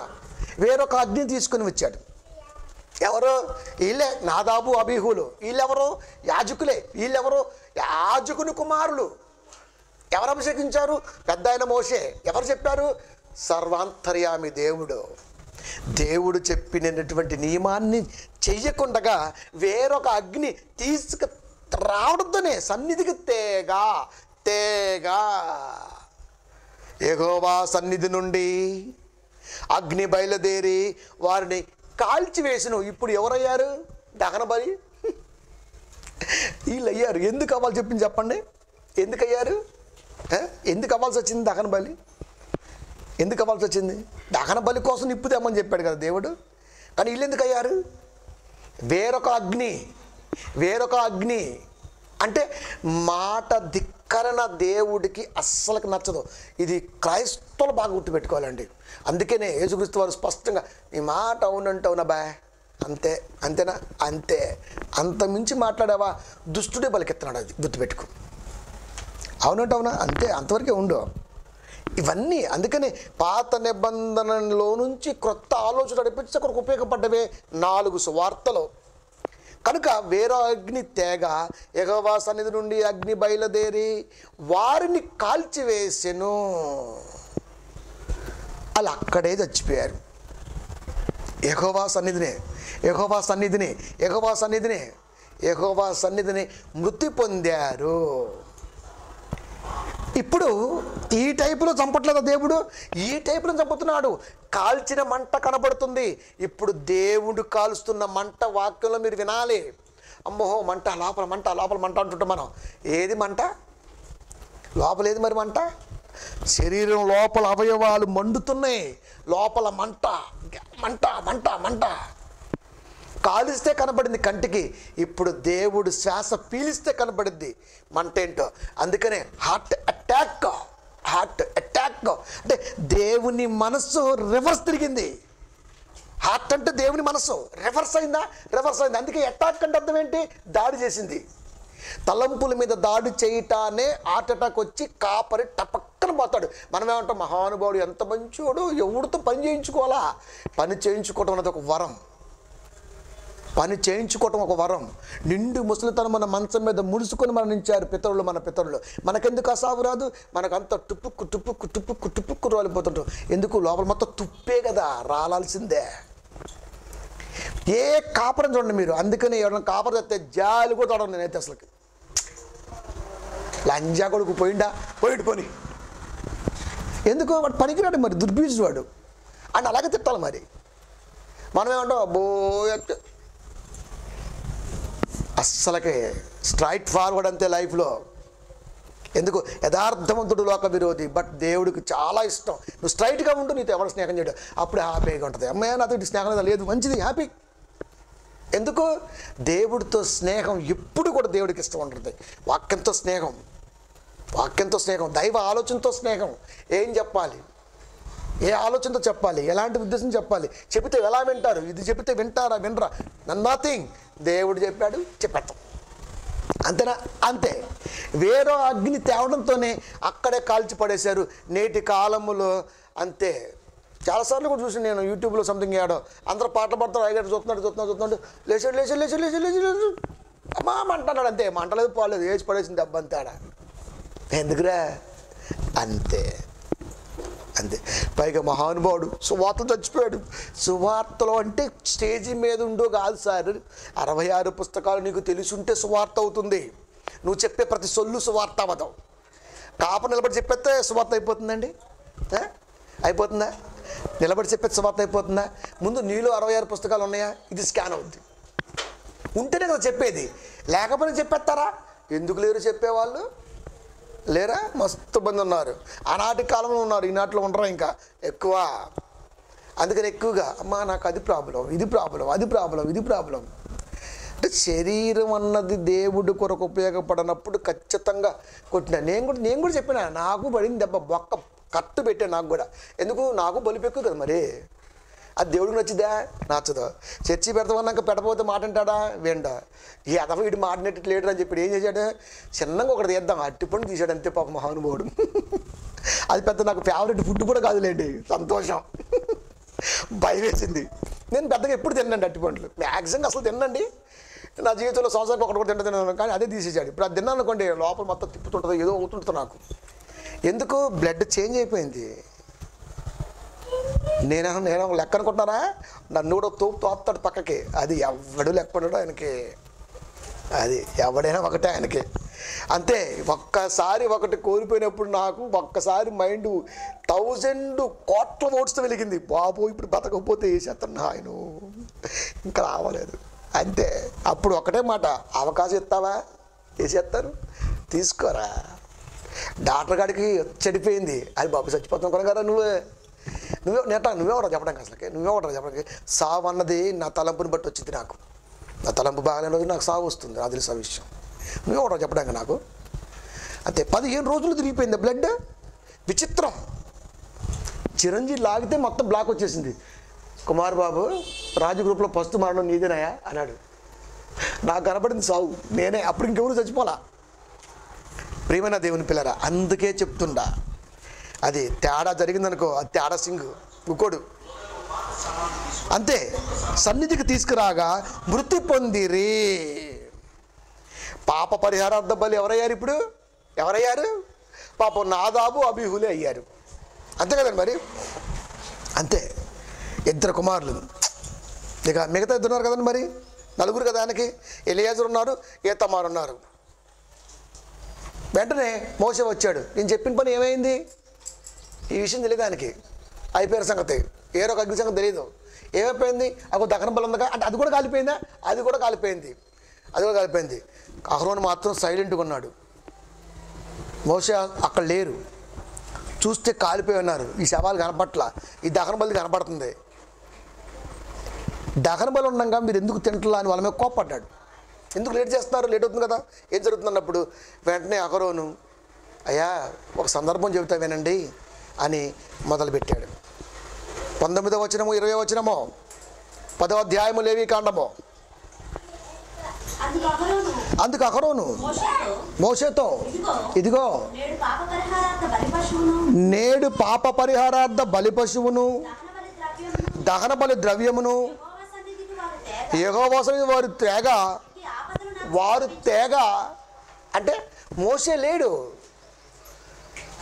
6 లక్షల కాలుబలం, ఎక్కడక్కడ ఏమేమి చూసుకోవాలి, ఆయన పని అది. ఆ పని మీద ఉన్నాడు. వచ్చాడు ఇప్పుడు. ఏంటి ఇంకా మ్యాటర్ ఏంటి చెబుతున్నాడు. వారు తేగ ఏమైపోయారు? బూడిదైపోయారు అక్కడ. వారు తేగ ఇట్టి ఆపదలు నాకు సంభవించును, 2 కొడుకులు నాకు దహనమైపోయారయ్యా. గర్భశోకం అహరోను భరించలేకపోయాడండి. ఎందుకు? మామూలు చచ్చిపోయినా బాగుండేది, దేవుడు ఉగ్రత చచ్చిపోయారంటే ఆలోచించండి. కాలిపోయారు. ఆడేమో దహన బలి కనపడుతుంది, మేక కూడా కాలిపోయి అక్కడే ఉంది, వీళ్ళు కాలిపోయారు. అంటే ఇప్పుడు మేక ఎలా ఉంది? తినటానికి కాలిపోయినట్టుగా ఉంది. అది వీళ్ళు ఎలా అయిపోయారు? బూడిద. మరి మేక కూడా బూడిద అయిపోవాలిగా. తినే అంతగానే కాల్చాడు మేకని, వీళ్ళని అసలు చూడటానికి వీళ్ళు లేకుండా కాల్చి పడేశాడు. నేను పాప పరిహారార్థమైన బలి ద్రవ్యమును నేడు తిని ఎడలా అంటే ఇలాంటి సందర్భాల్లో, ఇంత ఉగ్రతలో దీన్ని నేను తింటే ఏమైనా బాగుంటుందా? ఆయన ఒప్పుకుంటాడా? దేంతో కాల్చబడింది అది? అగో యెహోవా ఆజ్ఞాపించని అగ్నితో కాల్చబడింది. ఇప్పుడు నన్ను తినమంటున్నావు కదా, తింటే ఊకుంటాడా? మీరు ఆలోచించండి అన్నప్పుడు నిజమే కదా, మరి ఇలా తేగకూడదు కదా. ఎందుకు చేశారు వీళ్ళు? అనుభవం లేనివాడు అయ్యగారు అయితే ఇలాగే ఉంటుంది మరి. అది తండ్రి బతుకున్నంతకాలం లోకం తిరిగేస్తుంటాడు. తండ్రి తప్పక చచ్చిపోగానే నేను ఉద్యోగానికి రాజీనామా చేసి వస్తున్నా. మరి ఇంతకాలం ఏం చేసావు? ఏం సీకావు? గరిసిగడ్డ, చెరుకు మొక్క, ఏం చీకుంటావు లోకంలో చెప్పు? ఒరే బొడకావు, దేవుడు కొరకు కాపరి కష్టపడుతున్నప్పుడు వాడి కొడుకు కూడా దేవుడు కొరకే ఉండాలి. అందుకే కొడుకునిస్తాడు. ఈ బూజుగాళ్ళు, ఈ బద్మాజుగాళ్ళకి వాక్యాలు తెలియక ఏదో సంపాదిద్దామని పోతారు. ఏం సంపాదిస్తారా? ఉండడానికి ఇల్లు ఉందా? లేకపోతే గుడిసెలో ఉండు, తప్పేముంది? నేను లేనా గుడిసెల్లో? ఉన్నాం కదా. మరి దేవుడి పనిలో ఉండు. కాపరికి అందుకే కొడుకులను ఇస్తాడు, ఎందుకంటే వాడు కూడా చెయ్యాలి కాబట్టి. మనమేం చేస్తాం? తిప్పేస్తుంటాం, చదివేస్తుంటాం. మన పక్కన MA, BA, BD, FC, MSc, మరి ఇంకోటి ఉండాలిగా, డిఓసి. అదేమైంది? డెడ్ ఓసి సర్టిఫికెట్ రా, ఫ్రీగా వచ్చే సావతి. ఆ సర్టిఫికెట్ కావాలి కదా మరి. అదేది? అందుకనే ప్రియమైన దేవుని పిల్లారా, దేవుడికి కాపర్లకి పిల్లల్ని ఇవ్వాలంటే కష్టపడతాడు. నిజమండి, మగ పిల్లల్ని ఇవ్వాలంటే అందుకే ఇష్టపడ్డాడు దేవుడు. కానీ ఇప్పుడు ఏమైపోయింది పరిస్థితి? ఇద్దరు మిగిలారు. తండ్రి పరిస్థితి ఏంటి? అలా అయిపోయింది. ఇప్పుడు ఏం చేయాలి? ఒక్కసారి ఆలోచించాడు. ఇంకా అది తినొచ్చా? తినకూడదు కదయ్యా. దహన బలితో కాల్చబడింది కదా, ఆడు వేరొక అగ్నితో కాల్చబడింది, అని ఎలా తింటాం? నిజమే. మళ్ళీ దేవుని అడిగాడు, ఏంటి ప్రభా, దగ్గరకు రా, వాళ్ళు ఏం తినొచ్చు ఏం తినకూడదు నీకు ఒక లిస్ట్ ఇస్తా. అంటే దేవుడు చూడండి, ఒక్కొక్క సందర్భంలో వాళ్ళు వ్యతిరేకిస్తున్నప్పుడు వాళ్ళ నుంచి పుట్టే ఆలోచనతో వాళ్ళని దిద్దుతున్నాడండి దేవుడు. దగ్గర ఒక లిస్ట్ ఇస్తా, ఆ లిస్టులో ఏం తినొచ్చో ఏం తినకూడదో, ఏం తినొచ్చో ఏం తినకూడదో ఒక లిస్ట్ ఇస్తా. ఆ లిస్ట్ ప్రకారం నువ్వు మళ్ళీ వాళ్ళకి బోధించు. అంటే ఎప్పుడు దేవుడు ఎంత ప్రేమగా ఇజ్రాయెల్ మీద చూపిస్తాడు చూడండి. తినే లిస్టు కూడా దేవుడు ఇచ్చాడంటే ఆలోచించండి. 3వ భాగం తినకూడనిది, తినే వాటిని గురించి. లేవికాండము 11వ అధ్యాయము 1-2 వచనములు. మరియు యెహోవా మోషేకు ఇలాగ సెలవిచ్చెను, మీరు ఇశ్రాయేలీయులతో ఇట్లనుడి, భూమి మీద ఉన్న జీవులన్నిటిలో ఈ జీవులను, ఈ అంటే ఎస్పెషల్లీ ఒక ఐడెంటిఫికేషన్ ఇస్తున్నాడు. ఇగో ఇవి తినొచ్చు, ఇవి తినొచ్చు, ఇవి తినొచ్చు, ఇవి తినొచ్చు, ఇవి తినొచ్చు అని. ఈ జీవులను మాత్రమే తినవచ్చును. అడల్ట్ మూవీ అని పడుతుంటుంది. పెద్దలకు మాత్రమే, బొడ్డోళ్ళు పోకూడదా? అసలు మొత్తం ఉండేదే బొడ్డోళ్ళు ఆడ. ఎందుకు పెట్టిండి పెద్దలకు మాత్రమేనని ఇప్పుడు వీళ్ళు వెళ్తుంటాడు వీడు. అదొక బిజినెస్. సర్టిఫికెట్ సెన్సార్ బోర్డు వారు ఇస్తుంటారు. ఏమండి, ఇవి మాత్రమే తినవచ్చును. తినే లిస్ట్ వచ్చేసింది. కిందకు వస్తే ఇవి తినకూడని లిస్ట్ ఇచ్చింది. ఇప్పుడు తినే లిస్టు, తినకూడని లిస్ట్ ఎందుకు ఇచ్చాడు దేవుడు? అన్నీ ఆయనే ఇచ్చాడు. ఆదికాండం మీరు చూసుకుంటే భూమి మీద ప్రతి పాకు, ప్రతి జంతువు మీకు మంచిగా పచ్చని ఆకుకూరల వల్ల అవుతుంది, సముద్ర జలాలు. కానీ ఆదికాండములో 6 రోజుల పనిదినం ముగించిన తర్వాత భూమి మొత్తం శుభ్రంగా బాగుంది అనుకున్నప్పుడు దేవుడు భూమి మీద ప్రతిదీ కూడా పచ్చని ఆకుకూరల వల్లే అవుతాయి, మొత్తం మీకే అన్నాడు. ఇక్కడికి వచ్చిన తర్వాత మొత్తం అయితే కాదు, దాంట్లో నేను కొన్ని అటు కొన్ని ఇటు పెడతన్నా అని చెప్పాడు. అంటే మొత్తం ఇచ్చిన ఆయన ఏం చేశాడు? మార్చుకున్నాడు. మొత్తం ఇచ్చింది ఆయనే. జంతువులు, పశువులు, చతుష్ప జంతువులు, చీర మొత్తం మీకే ఆహారం అగును, పచ్చని కూరల వలె, కూర మొక్కల వలె అన్న దేవుడు ఇక్కడికి వచ్చేసరికి వాటిని డివైడ్ చేస్తున్నాడు. ఇవి తినవచ్చు, ఇవి తినకూడదు. అంటే అర్థం ఏంటి? వీళ్ళు తినే విషయాన్ని కూడా స్వతంత్రాన్ని కోల్పోయారు. అంటే శరీరం కోల్పోయింది. ఇది తింటే వీడికి అరగదు, ఇది తింటే వీడికి పడదు, ఇది తింటే వీడికి ఎగుడు కొట్టిద్ది, ఇది తింటే వీడికి ప్రాబ్లం అయింది తెలియపరచాలి. ఏది పడితే తిన్నామనుకోండి, ఎప్పుడు లేని అలవాటుతో పొరపాటున నెలకొక్కసారి మటన్ తెచ్చుకుని తిన్నాం అనుకోండి, లోపల అరక్క మేక వాసన వచ్చేసి తిప్పేసి పిండేసి రచ్చరంబోలు అయిపోద్ది లైఫ్. నాకు అనుభవం కాదు చెబుతున్నాను. ఎప్పుడైనా ఒకసారి మటన్ తెద్దాం అనుకుంటాను నేను ఇంట్లో, అంతే ఇంకా ఆ రోజు అయిపోయినట్టే పరిస్థితి. అరక్క ఏదో అయిపోతుంటుంది మొత్తం లోపల. అంటే అర్థం ఏంటి? ఏది తినొచ్చు ఏది తినకూడదు, పడిద్దా పడదా అంటే శరీరం అన్నది ఒక దానికి అలవాటు పడి ఉంటుంది. దాంట్లో నువ్వు ఉంటే బాగుంటుంది, కొత్తగా ట్రై చేస్తే బాధగా ఉంటుంది. చెప్పేశాడు. లిస్టు బాగా ఇచ్చాడండి. తినే లిస్టు, తినకుండా లిస్టు. ఇప్పుడు ఆ లిస్టునే పేతురు గారు మళ్ళీ దేవుడి దగ్గర అప్లై చేశాడు. అదేంటి ప్రభువా, నేను చేసి పదులు తింటానా ప్రభువా అన్నాడు. నోరు మూసుకొని తిని ముందు అన్నాడు, అంతే. అంటే అర్థం ఏంటి? నేను బాగా పాటిస్తున్నా ప్రభువా అంటాడు పేతురు గారు. ముందు అడ్వాన్స్ కదండి పాపం ఆయన. కనుక తినే లిస్టుని తినకూడని లిస్టుని కూడా దేవుడు వాళ్ళ మధ్య ఇంజెక్ట్ చేశాడు. అంటే పెట్టేశాడు, ఇగో ఇది తినాలి, ఇది తినకూడదు, ఇది తినాలి. అంతేకాదండి, ఇంకా ఏంటి తెలుసా, తినకూడదు తినేవాడు కూడా. ఇప్పుడు పెండ్లి అయిపోయిన తర్వాత, గర్భవతి అయిన తర్వాత, ప్రసవం అయిపోయిన తర్వాత పురిటి దినాలు అని కొన్ని ఉంటాయి. పురిటి దినాలు ఇవి ఇప్పటికీ మనం పాటిస్తూ ఉంటాం. పురిటి దినాలు అంటే కన్నప్పుడు ఆ పురిటి వాసన వచ్చిందో సంథింగ్ ఏదో, ఆ పిల్ల దగ్గరికి యాంటీబయాటిక్ ఉండదో అని దగ్గర అనేరు, అవి పాటించాలి. అది కూడా చెప్పాడు దేవుడు, మీరు పురిటి దినాలు పాటించాలి. ఎలా అంటావా, అబ్బాయి అనుకో 7 రోజులు, అమ్మాయి అనుకో 2 రోజులు. దేవుడు పురిటి దినాలు ఎలా పాటించాలి మానవాళి అన్నది కూడా చెప్పడం జరిగింది. ఆడపిల్లకి 2, మగోడికైతే 7. అంతేకాదు చర్మం మీద వాపు కానీ, పొక్కు కానీ, మచ్చ కానీ ఏదైనా వస్తే ఫస్ట్ తీసుకెళ్ళి అయ్యగారికి చూపి. వాపు వచ్చిందంటే అయ్యగారు యాజకుడు చూపియాల. మచ్చ, పొక్కు ఏదైనా వస్తే ముందు చెప్పాలి. దాన్ని బట్టి గవినికి అవతల 7 రోజుల పాటు నువ్వు ఉండు. ఎందుకంటే అదే మళ్ళీ అంటే అవకాశం ఉంటుందేమో, అదేమన్నా స్ప్రెడ్ అయిద్దేమో, పాకిద్దేమో చూసుకుందాం. ఒక 10 రోజులు ఉన్నాం అనుకో, ఈ లోపల అది బాగుంటుంది. అంటే దూరంగా ఉండు, ఊరికి దూరంగా ఉండు. ఇది కూడా దేవుడు నేర్పాల్సి వచ్చిందండి. అంతేకాదు స్త్రీ పురుషులకు శరీరంలో కారే స్రవాల గురించి కూడా మాట్లాడతాడు దేవుడు. ఈ లేవీకాండం మొత్తం కూడా ఇలా ఉందనుకో, నువ్వు 7 రోజులు దూరంగా ఉండు. పురుషులైతే ఇలా ఉండాలి, ఎవరి బట్టలు వాళ్ళే ఉతుక్కోవాలి, ఎవరి ఫుడ్ వాళ్ళే తినాలి, అదే ఎవరి బెడ్లో వాడే ఉండాలి. ఇది మరలా వేదోలకి అంటే అవకాశం ఉంది, అంటువ్యాధులుగా వచ్చే అవకాశం ఉంది.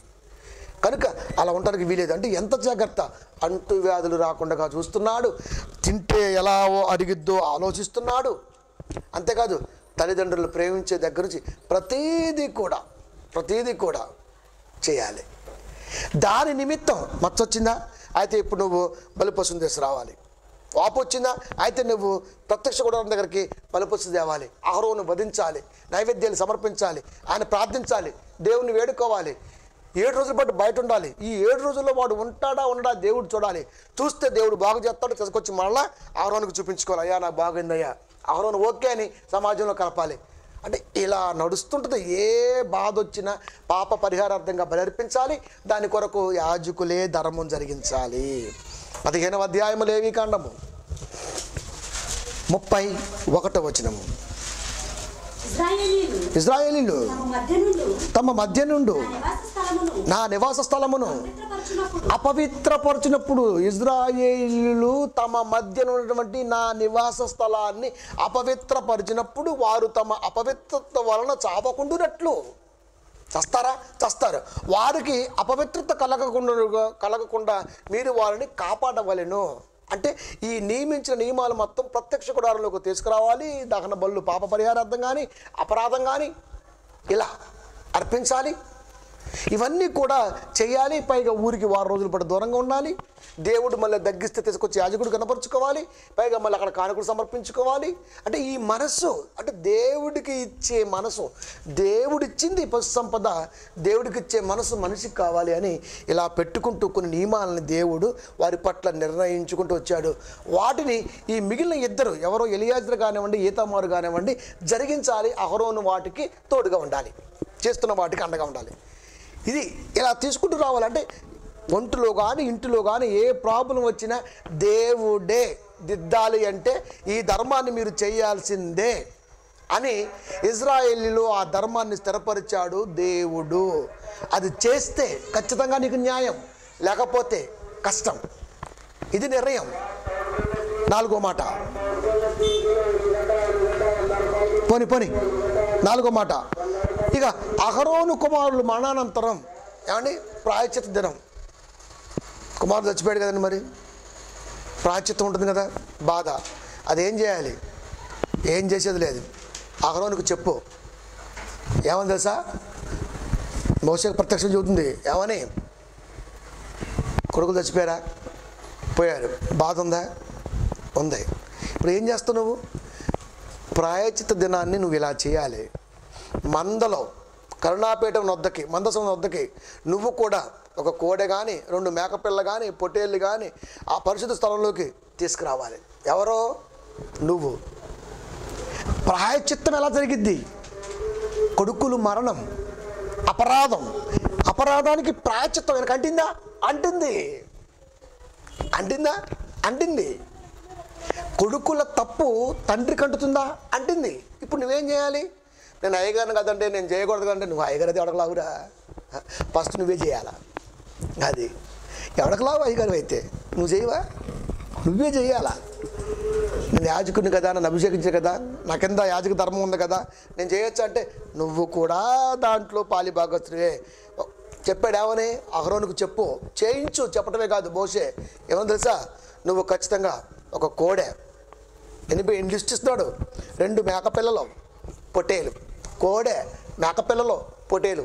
అంటే ఇప్పుడు డోసు పెంచాడా? అహరోనికి పెంచాడు. అంతకుముందు ఇంతకుముందు లేవు, ఇప్పుడు పెంచుతున్నాడు. చూడండి, పరిశుద్ధ స్థలంలోకి తేవాలి. వీటిని మందసము మీద కరుణాపీఠమునొద్దకు అహరోను రాకూడదు. పడింది అబ్బా. మందసం లోపలికి వచ్చి నైవేద్యాలు సమర్పించేవాడు వాళ్ళు చేసిన తప్పులకి ఈడు కోల్పోయింది ఏంటి నాయన? రాకూడదు. మందసం మీద ఇవన్నీ మీకు ఎప్పుడు చెప్తానంటే, ఈ 66 పుస్తకాలు అయిపోయిన తర్వాత మంచిగా ఒక ఆర్ట్ గీసి దాంట్లో మందసం కానివ్వండి, కరుణాపీఠం కానివ్వండి, ఈ కొట్టివేసినటువంటి బైబిల్ కానివ్వండి, ఇవన్నీ కూడా మీకు షార్ట్లు వైడ్గా గీసి గ్రాఫ్ మరీ చూపిస్తా. అప్పుడు దాకా వినండి, అప్పుడు అర్థమవుద్ది ఇంకా పూర్తిగా. ఓకే, మందసము, దాని మీద కరుణాపీఠం అంటే డిజైన్ దేవుడు ఎంత ఉంటుందండి. అది 2 మనుషులు తీసుకుపోయి అంత ఉంటుంది కర్రలతో. మందసం అంటే ఇంత ఉంటుంది. అది ఎలా తయారు చేయబడింది చెబుతున్నాడు. మందసము, దాని మీద కరుణాపీఠము. అది ఒక చోట పరిశుద్ధ స్థలంలో ఉంటుంది. ఆడకి అహరోను రాకూడదు. అంటే అహరోను ఏమయ్యాడు? కోల్పోయాడు. కాపరికే దిక్కు లేదు. చూసారా? ఎవడి వలన? పిల్లల వలన. అంటే పిల్లల వలన ఏం కోల్పోతాం మనం? అన్నీ కోల్పోతాం.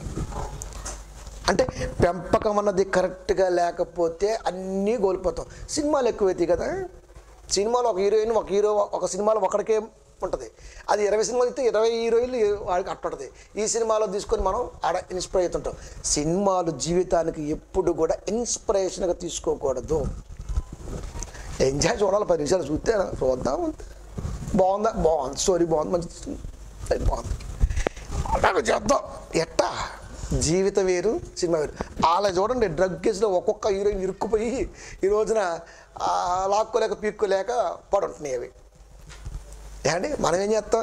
వాళ్ళని ఇన్స్పిరేషన్ తీసుకుంటూ ఉంటాం. మనం సినిమాల ఇన్స్పిరేషన్ కాదు, జీవితమే ఇన్స్పిరేషను. ఆ జీవితం అన్నది బైబిల్లో ఉంది. ఎందుకు? నిత్య జీవం బైబిల్లో ఉంది. నీకు ఇన్స్పిరేషన్ ఉండాలి, అది యేసుక్రీస్తు వారి ఉండాలి, ఆయన రాసినటువంటి మాటల భావమే ఉండాలి. అది కనుక ప్రియమైన దేవుని పిల్లరా, చేయాలి, మనసు కూడా రాకూడదు. అంతే కొరకు తన కొరకు కోడిని దగబలిగా అర్పించాలి. 2 మేక పిల్లకి నువ్వు ఏం చేయాలి తెలుసా? చీటీ వేయాలి. 1 యెహోవా కొరకు, 2 విడిచిపెట్టడం. చీటీలేసి తీయాలి. ఇప్పుడు ఇవన్నీ ఎందుకు చేయాలి అక్కడ? ఇప్పుడు చీటీ ఎందుకు? ఒక మేక మీద తీసుకొచ్చి చేయొచ్చు కదా. ఒక పొట్టేల్ని, ఒక మేకని, ఒక కోడిని తీసుకొచ్చి అయిపోతుంది కదా. ఇప్పుడు ఇవెందుకు వేయాలి? నువ్వు చెప్పాను, నువ్వు చెప్తా తర్వాత ఏంటో. అంతే. ఫస్ట్ అయితే కోడిని వధించాడు, మేకపిల్లని తీసుకున్నాడు. మేకపిల్లలు 1 వధించాలి, 1 విడిచిపెట్టాలి. రాయబడింది. చీటీ తీయాలి. విడిచిపెట్టాలని వస్తే విడిచిపెట్టాలి, వధించింది వస్తే వధించిన దానికి వధించాలి. ఇలా పెట్టుకుంటూ ఎక్కడ పెట్టాడు? ఇది అహరోను దగ్గర జరుగుతుంది. అంతా వదిలిపెట్టాలి, 2వ దాన్ని విడిచిపెట్టాలి. అంతే.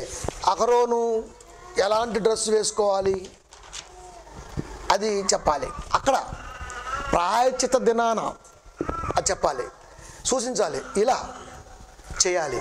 ఇది ఒక్క అహరోనుతే కాదు, అహరోను పిల్లలుగా పిలువబడుతున్న ఇజ్రాయిల్ కొరకు అందరూ కూడా దీన్ని పాటించాలి.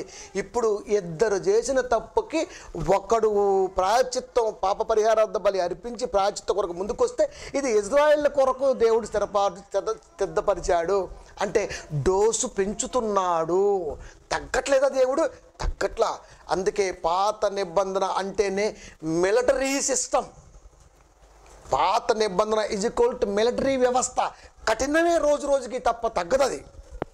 ఇంకా పెంచుతున్నాడు. ప్రతి సంవత్సరం మీరు ఒక కోడె, 2 మేకలు, ఒక దూడ దేవుడి కొరకు దేవాలి, వధించాలి, ఇలాగే చెయ్యాలి. చూసారా ఎలా పెట్టేస్తున్నాడు? కుటుంబాలకు పెట్టేస్తున్నాడు. ఎందుకు? డోస్ ఎక్కువ చేస్తున్నాడంటే దేవుడికి వారి నుంచి బాధ మిగిలింది. దేవుడు డోస్ ఎప్పుడు పెంచుతాడు చెప్పండి? బాధ. ఎందుకు? బ్రతుకుని. అందుకే చెప్పిన ఒక్కసారి సైన్స్ పుస్తకాల్లో కనపడతాయి. సైన్స్ పుస్తకాలు ఇప్పుడు నరాలు కూడా ఉంటాయిలేండి, అవన్నీ తీసేసి ఒక్క ఎముకల్ని ఇట్లా ఏలాడి తీసి చూస్తే స్కెల్టన్, లేదంటే ఎక్కడన్నా అస్థిపంజరం ల్యాబ్కి వెళ్ళి చూస్తే మనం ఉంచుకోవడం ఇట్లో, ఇది నా చెస్టు, ఇది నా పొట్ట, ఇది నా కాళ్ళు, ఇది నా తల, దీంట్లో మెదడు ఎలా ఇరిగించాడు, దీంట్లో రివిట్లు ఎలా పెట్టాడు అని మీకు అర్థం కావాలంటే మెకానిక్ షాప్కి వెళ్ళండి. అన్నీ పీకేసినటువంటి ఒక బాడీని చూడండి. అది ఇలా ఉండి ఇలా ఉంటుంది అంతే. కింద బాడీ ఇలా ఉండి ముందు హైటు వెనకాల హైట్ సమానంగా ఉండి మధ్యలో జస్ట్ ఇలా ఉంటాయి. ఇది దాన్ని దొడ్డి అని అంటారు. దీంట్లో దానికి అటు ఇటు చాయిస్కి ఒక 2000-3000 బొక్కలు ఉంటాయి. ఇప్పుడు దాంట్లో నుంచి కూర్చుకుంటూ ఆకారం వస్తే నా కారు 1,50,000, నా కారు 10 లక్షలు, నా కారు 70 లక్షలు పేరు. దీనన్నిటికీ బేస్ ఏంది? అదే. ఇప్పుడు ఒక్కొక్క దాన్ని పీకేమనుకోండి చూడలేం కారుని. ఒక్క కారులో ఏదన్నా పోయిందనుకో దాన్ని చూడలేం మనం. శరీరం కూడా అంతే. ఎముకలు బలంగా ఉంటాయి, కింద చాయిస్ బలంగా ఉంటుంది, మిగతా అన్నీ లోపలే. దానికి డ్యామేజ్ అయినట్టే మనకి డ్యామేజ్ అవుతుంటాయి, అవి పోయినట్టే మనకే పోతుంటాయి. కాబట్టి దానికి రీప్లేస్మెంట్ ఉంది, మనకు లేదు. చేయబోయింది అనుకోండి ఇంకా చెక్క చెయ్యో రబ్బర్ చెయ్యి వేసుకోవాలి తప్ప ఈ మూమెంట్ ఉండదు. దానికి మళ్ళీ కొత్తగా వచ్చేస్తుంటుంది. అది మనం చేసుకున్నాం కాబట్టి కొత్తగా వచ్చింది. ఇప్పుడు దేవుడు చేసింది కాబట్టి కొత్తగా రాదు. సేమ్ కారు మనం ఒకటే. కనుక ప్రియమైన దేవుని పిల్లరా, ఇది ఇజ్రాయిల్ మొత్తానికి వచ్చేసింది. మొత్తానికి వచ్చేసింది. అంటే యెహోవా అందరి కొరకు ఈ ఆజ్ఞని జారీ చేశాడు అని వాళ్ళ మధ్య చెప్పినప్పుడు వాళ్ళకి ఎలా అనిపించిందండి? సంవత్సరం ఇది చెయ్యాలా? అంటే మా తాత ఎవడో చచ్చిపోతే అది ఇంకా మా మీద ఉంటే, ఈ సంవత్సరం మొత్తం పాపం ఉంటే ఆ పాప పరిహారానికి ఆ రోజు బలిస్తే ఆ రోజుకే పాపం పోతుంది. నెక్స్ట్ డే మళ్ళీ పాపం చిగురిస్తుంది. మళ్ళీ సంవత్సరానికి మళ్ళీ కోడెలు, మళ్ళీ మేకలు, మళ్ళీ. ఇది చాలా కఠినమైనటువంటి నిర్ణయం ప్రభువా. అంతేకాదు ఇప్పుడు ఆరాధనలోకి మీరు వస్తున్నారు కదా, ఇది పాప పరిహారార్థం కొరకు మాత్రమే. ఇప్పుడు ఆరాధనలోకి వస్తున్నారు కదా, మరి ఆరాధనకు వచ్చినప్పుడు మీరు నేర్చుకోవాల్సి కూడా కొన్ని ఉంటాయి కదా, మరి అవి కూడా ఇజ్రాయేల్కి కావాలి. ఇజ్రాయేల్కి కావాలి. ఇజ్రాయేలు దేవుని మందిరం ఎదుటికి అర్పణ తెచ్చినప్పుడు ఇంకా చెప్పిన మందిరం ముందు భాగం నుంచి రావాలి. అంటే ఆరాధనకు వస్తున్నప్పుడు నువ్వు ఫ్రంట్లో నుంచి రావాలి. ఆరాధనకు వచ్చినప్పుడు ఫ్రంట్లో నుంచి రావాలి. ఇది ముఖద్వారం, సింహద్వారం రావాలి. ఆరాధనకు వస్తున్న పద్ధతి చెబుతున్నాడు, రావాలి. ఇకపోతే ఈ ఆరాధన ఎలా ఉండాలంటే, మా అమ్మోళ్ళ కాలంలో ఇలాగే చర్చికి పోయాం, మా అమ్మోళ్ళ తరపులో ఇలాగే పోయారు, మా అమ్మోళ్ళు బ్యాప్టిస్ట్ వాళ్ళు, మా అమ్మోళ్ళు పెంతెకోస్తోళ్ళు, మా అమ్మోళ్ళు సిఎస్ఐ వాళ్ళు, మా అమ్మోళ్ళు RCM వాళ్ళు, వాళ్ళ ఆరాధన క్రమం తీసుకొచ్చి ఇప్పుడు నన్ను రుచితే ఎట్టా అంటే, ఇక్కడ అమ్మాయి అటులింది అనుకోండి, అక్కడ ఆరాధన క్రమం వేరే ఉంది. అక్కడ అమ్మాయి ఇటు వచ్చింది అనుకోండి, ఇక్కడ ఆరాధన క్రమం వేరే ఉంటుంది. ఆ పిల్లేమో దీనికి ఎడిక్ట్ అవ్వదు, ఈడేమో దానికి ఎడిక్ట్ అవ్వడం. అందుకే ఇద్దరి మధ్య ఏమైంది? డిక్ట్ అయిపోయింది. అంటే అర్థం ఏంటి? ఆరాధన అనేది ప్రపంచంలో ఒకే రీతిగా లేదు. అందుకనే పెంతెకోస్తు సహవాసంలో ఉన్న అమ్మాయి పొరపాటున బ్యాప్టిస్ట్కి వచ్చింది అనుకోండి, దీనికి దోలు తీరిపోద్ది. సిఎస్ఐలో ఉన్న అమ్మాయి పొరపాటున పెంతెకోస్తులో పోయింది అనుకోండి, దాని దోలు తీరిపోద్ది. అత్తకి కోళ్ళకి పొసగదు. ఎందుకు? అక్కడ ఆరాధన నియమాలు ఎక్కువ ఉన్నాయి, అక్కడ పద్ధతులు ఎక్కువ ఉన్నాయి, అక్కడ ఉద్దేశాలు ఎక్కువ ఉన్నాయి. అది అక్కడ చెప్పినటువంటి బోధ కూడా పద్ధతి వేరుంది. ఇవన్నీ కూడా వాటిని రంగరించుకోలేక నేను రాని చర్చికను, లేక మోహనను, లేదా ఆడను ఏడను మొత్తం అయిపోతుంది. అంటే ఇవన్నీ ఎందుకు వచ్చాయి? ఏళ్ళ నుంచే వచ్చాయి. ఈ మహానుభావులు మామూలు కాదు మరి వీళ్ళు ప్రారంభంలో.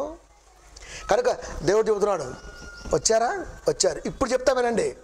ఐగుప్తులో ఎక్కువ కాలం ఉన్నారు కదా, అక్కడ ఆచారాలని ఈ ప్రత్యక్ష గుడారపు మందసము దగ్గర ఈ ఆరాధన భాగములో మీరు వర్ణించకూడదు, వర్ణనకి రాకూడదు, అంటే తేవద్దు. అది మీ పుట్టిల్లు అనుకోండి. కొద్దిసేపు కనాను మీ పుట్టిల్లు, కానీ అది అయిపోయింది కదా, అది అయిపోయింది. మీ పుట్టింట్లో ఏ వారం ఇక్కడ తేవద్దు. అంతేకాదు మరలా మీరు పుట్టారే ఇక్కడ కనాను, ఈ కనాను ఆచారాలు ఇక్కడ కనపడకూడదు. ఈ బానిసత్తులకు వెళ్ళి ఎక్కువ కాలం ఉన్నారు కదా, అవి ఇక్కడ కనపడకూడదు. అంటే ఈ రెండిటి ఆరాధన నియమాలు ఏమీ నాకు ఇష్టం లేదు. ఆచారాలు, కనాను ఆచారం నేను తీసుకోను, ఐగుప్తు ఆచారం నేను తీసుకోను. నేను చెప్పినట్టుగా చేయటమే మీరు నేర్చుకోవాలి, అంతే. ఆచారాలకు ఎక్కువ పెద్దపీట ఎత్తుంటాం మనం. ఆచారాలకి ఎంత పెద్దపీట ఎత్తామంటే అంత పెద్దపీట ఎత్తాను. అందుకనే ఒక తల్లి నాతో ఎప్పుడు చెబుతూ ఉంటుంది, పేరు చెప్పాలి ఇప్పుడు, మీకు అంతా తెలుసు. అయ్యా రావుకాలం చూశానయ్యా, ఆ పాలే చూడమ్మా. అయ్యా తిథులు చూశానయ్యా, ఆ పాలే చూడమ్మా.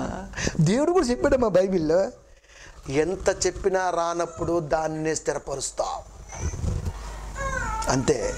ఎంత చెప్పినా జ్ఞానంలోకి రానప్పుడు దాన్ని మాత్రమే స్థిరపరుస్తా. విధియ తది నాడు అష్టాగి సిద్ధి నాడు ఒక్క ఇది బాగుంది, మూమెంట్ వేసుకో, ఏముందరా దాంట్లో, ఎందుకు చెప్తా. ఇక రాలేరు, స్థిరం ఆడే చచ్చిపోయి. ఇంకా ఎందుకంటే అవి మనసులోనే ఉండకూడదని దేవుడు అన్నప్పుడు మళ్ళీ దాన్ని వక్కాయించడమో లేకపోతే విశదీకరించడం అన్నది రాంగ్. కనుక ఆ తల్లికి అలాగే చెప్తుంటా, ఉండు మరి ఏం చేస్తావు, ఇంతకాలం చెప్పినా సరే పన్నీరు అయిపోతుంది, ఏం చేయాలి, నిరపరచాలి. అది మంచిదే చేసేయి. ఇంత జ్ఞానం ప్రబలుతున్నప్పుడు ఏది మంచో ఏది చెడో బైబిల్లో మనకు కనపడుతున్నప్పుడు, 1059 ప్రసంగాలు ప్రపంచానికి బయటకు వచ్చినప్పుడు ఇంకా మనం ఎదగకపోతే ఏమి లాభం ప్రియమైన దేవుని పిల్లారా? ఏ లాభం చెప్పండి? ఐగుప్తు ఆచారాలు, కనాను దేశ ఆచారాలు అర్పించకూడదు. అంతేకాదు నేను ఎలా చెప్తే అలాగే చేయాలి, అంతేనా? అంతే. కుటుంబ మనుషుల మీద ప్రేమ వాత్సల్యం చెప్పుకుంటూ వస్తున్నాడు, ఇంకా కనపరుస్తూ ఉండాలి, అంతే. ఒక పద్ధతి ఉండాలి, ఒక ఆలోచన ఉండాలి. పేదల పక్షాన ఎప్పుడు కూడా నువ్వు పక్షపాతిగా ఉండకూడదు. అది ప్రాణహాని ఎవరికి తలపెట్టకూడదు. శకునాలు, పచ్చబొట్లు, తర్వాత ఇంకా చెత్త చెదారు ఏమీ చేయకూడదు. అంతేకాదు శకునాలు, పచ్చబొట్లు, మంత్రగాలతో సవాసాలు, సోదగాలతో సవాసాలు, నో ఫ్రెండ్షిప్ పెట్టేసాడు. ఎన్ని విరమరుస్తున్నాడు చూడండి, ఎన్ని చెప్పుకుంటూ వస్తున్నాడు. శకునాలు, సోది చెప్పటం, తర్వాత శిలక జోస్యం, తర్వాత మంత్రగాలతో స్నేహం. మంత్రగాలతో క్రైస్తవ స్నేహం ఎలా చేస్తాడు ఏమండి? అసలు మంత్రాలతో నీకేం పని? మంత్రానికి మించింది దేవుడి మాట. దేవుడి భరోసా దాటి మంత్రం వస్తుందా? మంత్రతంత్రాలు మనం తాగుతాయా ఏమండి? దెయ్యాలు ఉన్నాయి, క్షుద్రశక్తులు ఉన్నాయి కదా, మరి క్షుద్ర పూజలు ఉన్నాయి. అది విద్య. నువ్వు నేర్చుకున్న 6 నెలలు, అది 6 నెలల స్టడీ నువ్వు నేర్చుకున్న వచ్చింది. అది రాదా? వచ్చింది. ఎందుకు రాదండి? వచ్చేద్ది. ఇవన్నీ కూడా స్టడీ. అందుకని ఇవన్నీ ఎక్కువ ఎవరు నేర్చుకుంటారా అంటే చైనా వాడండి. వాడు కళలో కలిపి ఇలా చూస్తే చాలు, సినిమా కాదు, నిజమే చెప్తున్నా, ఆటోమేటిక్గా మన వైపు డైవర్ట్ చేస్తున్నాడు. అది స్టడీ. కొన్ని దెయ్యాలు సపోర్ట్ చేస్తాయి, దెయ్యాలు లేవండి. మరి యేసుక్రీస్తు దగ్గరికి వచ్చింది ఏంటంటే, క్రైస్తవులు మూర్ఖులండి, మెడిసిన్ వాడడం, దెయ్యాలు లేవు, క్షుద్ర పూజలు ఏడున్నాయి. మరి ఏడున్నాయి అన్నప్పుడు ఏమండి ఇవన్నీ ఎలా కనపడుతున్నాయి మనకి? ఎలా కనపడుతున్నాయి?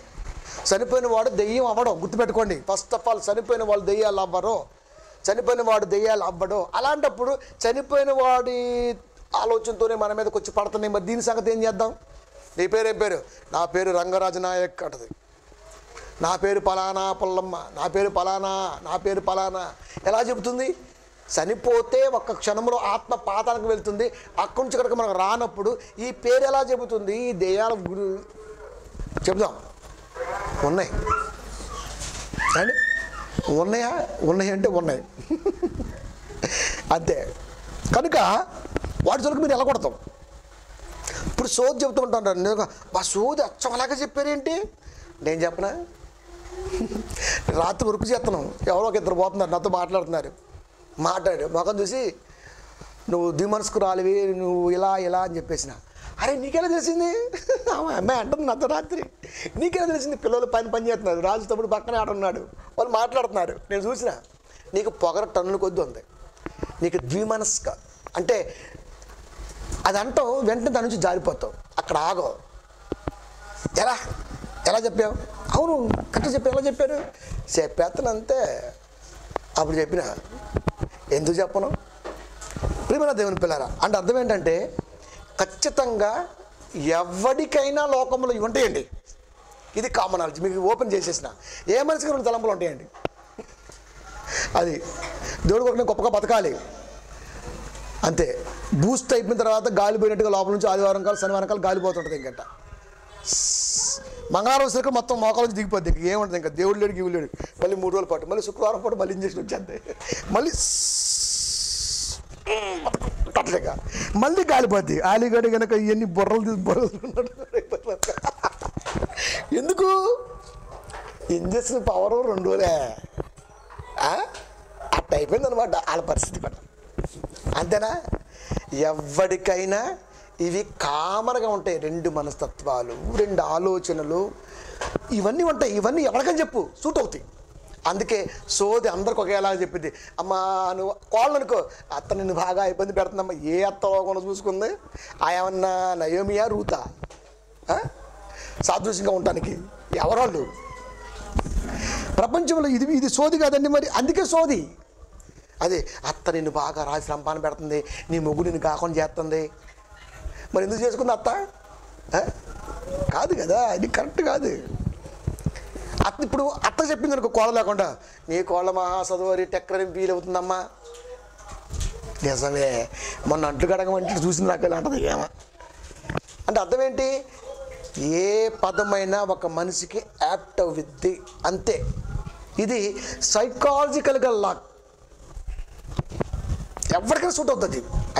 అయితే ఇది స్టడీ అంటే ఒక మనిషిని స్టడీ చేయటం అన్నది ఇది నేర్చుకున్నారు. హస్తరేఖ ముద్రిక ఇవన్నీ కూడా అంతే. నీకు ఎట్ట పొడుగుంటే 100 ఏళ్ళు ఆయుష్ అంటారు. నిజమా? అంటే ఎట్టుంటే 2 రోజులు చచ్చిపోతారా?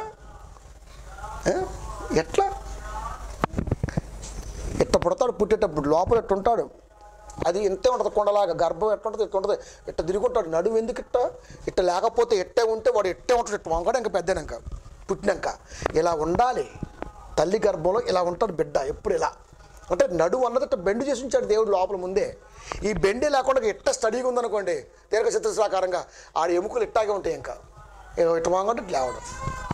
ఎంత జ్ఞానం అండి దేవుడు వాడింది అసలుకి. జాగ్రత్త చెబుతున్నాడు ఆరాధనలో. అంటే అర్పణ అర్పించే దగ్గర నుండి మనిషి ఆలోచన వరకు చాలా భూమి మీద మీరు ఎలా ఉండాలో చెబుతూ, మళ్ళీ శకునాలు, పచ్చబొట్లు, మళ్ళీ ఈ దరిద్రాల జోలికి మంత్రగాలు, ఈ సోదలు క్రైస్తవుడు వెళ్ళకూడదు. వెళ్ళొచ్చా? అసలు వెళ్ళకూడదు. మంత్రగాడు వాడికే వచ్చండి, అసలుకి వెళ్ళకూడదు. వెళ్ళిన వాళ్ళతో మనకు పొరపాటున స్నేహం ఉందనుకోండి, వదులుకోలు స్థితిలో ఉన్నాం అనుకోండి, అంతే. అమ్మా మంత్రానికి బాగా పట్టుంటుందమ్మా చెప్పడమే. ఎందుకు? వాళ్ళు మారినప్పుడు మనం ఏం చేయలేం కదా. మనం ఎన్నో చెబుతాం, మారని ఆలోచన ఉన్నప్పుడు దాన్నే స్థిరపరుస్తాం. దేవుడు కూడా చివరికి ఈ స్వతంత్రమును మీకు అనుగ్రహించి అన్న పదం హెబ్రీయులో కనబరుస్తాడు. మీకు అన్నీ ఇచ్చాను రా, తింటారో తినరో, ఉంటారో ఉండరో, మీకు ఫ్రీ ఇచ్చా. ఇంకా నా చేతులు ఎత్తేసాడు దేవుడు. ఇంకా రండిరా చూద్దాం వచ్చినాక. కానీ ఫస్ట్లో మొత్తం చాలా జాగ్రత్త చెబుతున్నాడండి. ఇప్పుడు ఇజ్రాయెల్ కొరకేనండి ఇవన్నీ, అంటే మనకు కొరకు కదా. మనలో ఏమంటే ధర్మశాస్త్రం మనకు కాదు అంటే, ఇప్పుడు సోదగాలతో సమాసం చేయదంటే వాళ్ళకేనా? మనకు కాదా? మనకు కాదా? బైబిల్ అంటే మనకే. దాంట్లో ఏం తీసుకోవాలో ఏం తీసుకోకూడదో నువ్వు ఆలోచించేంత గొప్పోడివి కాదు, పెద్దోడివి కాదు. కనుక ప్రతి వర్డ్ వాళ్ళకి ఇచ్చాడంటే మనకే. ప్రతి వర్డ్ అంటే వాళ్ళకు చెబుతున్నాడు. ఇంకా మన దగ్గరకు రాలా, వాళ్ళ దగ్గర ఆగిపోయాం. వాళ్ళకి చెబుతున్నాడు. ఇవన్నీ ఇచ్చుకుంటూ వాళ్ళతో నో ఫ్రెండ్షిప్, ఇప్పుడు నో ఫ్రెండ్షిప్ అనగానే మళ్ళీ పౌలు గారి మాట చెప్తాడు, ఎలా చెప్పుకుంటూ పోతే దూరంగా అడవిలో ఇల్లు కట్టుకోవాలా, అడవి దొంగలు చిరంజీవి గారిలాగా. కుదరదు కదా, అది కుదరదు. ఇప్పుడు ఏం చేయాలి? మీరు చిరంజీవులు అవ్వాలంటే, కనబడే చిరంజీవి గారిలాగా కాదు, మీరు చిరంజీవులు అవ్వాలంటే ఇగో ఇలా పాటించాలి అని చెప్పాడు పౌలు గారు. అక్కడ ఉన్నాం కాబట్టి వాళ్ళతో నో ఫ్రెండ్షిప్, ఎందుకంటే వాళ్ళు అటు నుంచే వచ్చారు కాబట్టి, ఆ ఐగుప్తులో ఉన్నటువంటి ఆచారాలే వీళ్ళు ఉన్నాయి కాబట్టి ఇవన్నీ పోగొడుతున్నాడు. అంటే ఒక మనిషిని మనిషిగా భూమి మీద నిలబెట్టడం కొరకు లేవి కాండంలో యాజక ధర్మంలో అర్పణలు, ప్రార్థనలు ఉపయోగపడ్డవి అన్నది టోటల్గా సంక్షిప్తమైనటువంటి సారాంశము. లాస్ట్ మాట లేవి కాండము 27వ అధ్యాయము 30వ వచనము. భూధాన్యములనేమి వృక్ష ఫలములనేమి భూఫలములన్నిటిలో 10వ భాగము యెహోవా సొమ్ము, అది యెహోవాకు ప్రతిష్ఠిత మగును. 34 ఇది యెహోవా సీనాయి కొండ మీద ఇజ్రాయేలు కొరకు మోషేకు ఆజ్ఞాపించినటువంటి ఆజ్ఞలు. భూధాన్యాలు వృక్ష ఫలాలు, భూఫలములు, 10వ భాగం, అన్నిటిలో 10వ భాగం దేవుడికి ఇవ్వాలి. మీరు 10వ భాగం దేవుడికి ఇవ్వాలి. 10వ భాగం దేవుడికి ఇవ్వాలి. క్రొత్త నిబంధనకు వచ్చిన తర్వాత 10వ భాగాలు లేవు అనగానే ఇంకంతే, 10వ భాగాలు లేకుండా వెళ్ళిపోతుంది. 10వ భాగాలు లేవని అర్థం ఏంటి తెలుసా? దశమానికంటే మించింది శతభాగం. అక్కడికి వెళ్ళిపోయాడు దేవుడు. 10 కాదు, అక్కడికి వెళ్ళిపోవాలి నువ్వు. అంటే ఎదగాలి. ఇవ్వటం అంటే ఇవ్వటం ఇట్లా కాదు, ప్రతి దాంట్లో కూడా ఒక సెల్ఫ్ కాన్ఫిడెంట్ కలిగి, ఒక మంచి ఆలోచన కలిగి ఇట్లా వెళ్ళిపోతూ ఉండాలి అనేది దేవుడు కోరుకున్నాడు. ఇవి ఇజ్రాయెల్ కొరకు మనకు కాదు అని చూపిస్తారు రెఫరెన్స్. మరి మనకేంటి? మనకు 10వ భాగాలు కాదు, అసలుకి భాగం ఇచ్చేంత గొప్పలం కాదు మనం. దేవుని భాగం నుంచి వచ్చిన వారము ఆయనకు భాగం ఎలా ఇవ్వగలం? దేవుడు తన ఆత్మ భాగాన్ని పంచి మనకిస్తే ప్రాణాన్ని, మళ్ళీ మనం భాగం ఎలా ఇస్తాం? సర్వం ఇవ్వాలి. భాగాలు ఇవ్వటం ఏంటి అసలుకే? సర్వం. అది కనుక ప్రియమైన దేవుని పిల్లరా, వాళ్ళకి అంటే నేర్పుతున్నాడు దేవుడు, ఇలా ఉండాలి, ఇలా ఇవ్వాలి మీరు. కనుక ఇప్పుడు భూమి ఉందా? అప్పట్లో భూమి ఎక్కువ, పశు సంపద ఎక్కువ కాబట్టి భూ ఫలాలు, పశు ఫలాలు, వృక్ష ఫలాలు, వీటన్నిటిలో కూడా మీరు 10వ భాగం అంటే 10వ వంతు. 100 మేకపిల్లలు ఉన్నాయా? 10. 1000 ఉన్నాయా? 100. అది వాళ్ళకి ఇవ్వాలి. ఎవరికి? మీ మీదే 11 గోత్రాల మీద ఆధారపడి బ్రతుకుతున్నటువంటి లేవి గోత్రానికి మీరు ఇవ్వాలి. మీరు ఇస్తే వాళ్ళు చేస్తారు. వాళ్ళు ఎందుకున్నారు?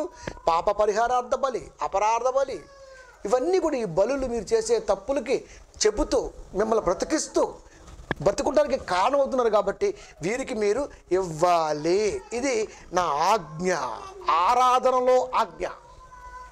మీ ఆరాధన ఇలా ఉండాలి, దాంట్లో ఆజ్ఞ ఇలా ఉండాలి అని ఇజ్రాయేల్ కొరకు లేవీలనే ఒక జాతిని ప్రత్యేకించి స్థిరపరిచి వీళ్ళందరూ కూడా వీళ్ళకి ఇలా ఇవ్వాలి. మీ ఉద్దేశాలు మొత్తం కూడా దేవుడు సఫలపరచాలంటే వీరు నాకు ప్రార్థించాలి, నేను వాళ్ళని అబ్జర్వేషన్ చేయాలి, గమనించాలి, మీకు తగింది ఇవ్వాలి. ఇవన్నీ కూడా దేవుడు వాళ్ళ కొరకు నేర్పినటువంటి కాండమే లేవి కాండము. కనుక ప్రియమైన దేవుని పిల్లారా, సీనాయి కొండ మీద ఇజ్రాయిల్ కొరకు మోషేకు ఇచ్చిన ఆజ్ఞలు, ఆరాధనలో ఆజ్ఞలు, వాళ్ళ కొరకు, వాళ్ళ పరిస్థితుల కొరకు, వాళ్ళు బ్రతకాలి కాబట్టి. కనుక లేవి వంశాన్ని స్థిరపరిచాడు అంటే అభిషేకించడం జరిగింది ఈ లేవి కాండములోనే అహరోనుని. కనుక ప్రియమైన దేవుని పిల్లారా, మనకి లేవి కాండములో అర్థమైనటువంటి సంగతులు పంచకాండాన్ని 5 భాగాలుగా చేసింది ఎందుకు అర్థం అవ్వాలి. నిజంగా అండి, దీని వెనకాల ఎంత తృష్ణ ఉందంటే, అంటే మోసే ధర్మశాస్త్రాన్ని రాస్తే ఒక్కొక్క అవన్నీ కూడా క్షుణ్ణంగా చదివి, దేవుడు ఉండాలని వెనకాల, దేవుళ్ళు అనేది జరగదు. ఎందుకంటే 1 పేతురు 1:21 మనం ఎప్పుడు మైండ్లో పెట్టుకోవాలి. చదివి దీన్ని ఎక్కడి నుంచి ఎక్కడికి ఆపాలి, దీన్ని ఎక్కడి నుంచి ఎక్కడికి ఇలా చేయాలి అంటే, సృష్టి పుట్టుక, మానవులు, వాళ్ళ తప్పిదాలు, ఐగుప్తు రావటం, అక్కడి నుంచి ఇది రావటం, ఇక్కడి నుంచి ఇది రావటం, ఇన్ని భాగాలుగా చేసి వాళ్ళు కష్టపడి ఇచ్చారంటే ఇది ఆషామాషి కష్టం కాదండి. ధర్మశాస్త్రాన్ని 5 భాగాలుగా చేయడం అన్నది అది ఆషామాషి కాదు. 5 భాగాలుగా చేసిన దాన్ని మళ్ళీ ఇంత జాగ్రత్తగా విడమర్చి చెప్పడం అన్నది కూడా దీని వెనకాల చాలా కష్టం ఉంది. కనుక ఈ కష్టాల మధ్య ఈ ఇష్టాలతో దేవుడి మాటని ప్రతి గ్రంథ వివరణ ఎందుకు జరిగిస్తున్నావా అంటే, ప్రకటన గ్రంథం వచ్చే సమయానికి బైబిల్ అన్నది ఒక రౌండ్ మన మనసులో ఉండిపోవాలి, టక్కును గుర్తు వచ్చేయాలంతే. లేవికాండం మొత్తం ఆరాధన బలుల గురించి, వాళ్ళు నియమ నిబంధనల గురించి వచ్చేయాలా. నిర్గమకాండం ఈక్వల్ మొత్తం మోసే పుట్టుక వాళ్ళు బానిసకు వెళ్ళిపోవడం విడిపించడం వచ్చేయాలా. ఆదికాండం అనగానే వెంటనే నరుని సృష్టి నిర్మాణం, నరుని సృష్టి, ఆ నరులు ఐగుప్తుకు రావటం 3 భాగాలుగా టక్ టక్ టక్ అయిపోవాలి. ఇప్పుడు 3 మొక్కల్లో ఇస్తే సృష్టి నిర్మాణం జరిగింది, మనిషి నిర్మాణం జరిగింది, వాళ్ళ తప్పిదాలు వంశాలు మొత్తం వచ్చేసాయి. ఎక్కడికొచ్చి వాళ్ళలో ఉన్నటువంటి ఒక గొప్ప వంశం అన్నది వచ్చేసి ఐగుప్తు నిలబడిపోయింది. అక్కడి నుంచి ప్రారంభమైతే మళ్ళా మోసే పుట్టక వాళ్ళు నడిపించటం, పౌర దగ్గరికి వెళ్ళటం, విడిపించటం, తీసుకొచ్చి ఇక్కడికి ఆగిపోయింది. ఇప్పుడు వీళ్ళని మళ్ళీ నడిపించాలి కాబట్టి వీళ్ళు ఎన్ని ఆచారాలు ముడిపడినారు కాబట్టి వీళ్ళకి అన్ని నేర్పడం కూడా జరుగుతుంది. వీళ్ళని యాజకులుగా తీర్చిదిద్దడం కూడా ఇక్కడే జరిగింది. 3 భాగాలుగా వచ్చి మంచి కూర్చుంది. 4వ భాగం శుక్రవారం ఆలోచిద్దాం, సంఖ్యాకాండం. 5వ భాగం మళ్ళీ ఆదివారం ఆలోచిద్దాం, ద్వితీయోపదేశ కాండం. ఇలా ప్రతీది కూడా ఆలోచించుకుంటూ చాలా జాగ్రత్తగా వాక్యాన్ని, బైబిల్ని పఠించుకుంటూ వెళ్తే నిజంగా మనకు మించినటువంటి అదృష్టవంతుడు మరొకడు ఉండడేమో. ప్రార్థించుకుందాం.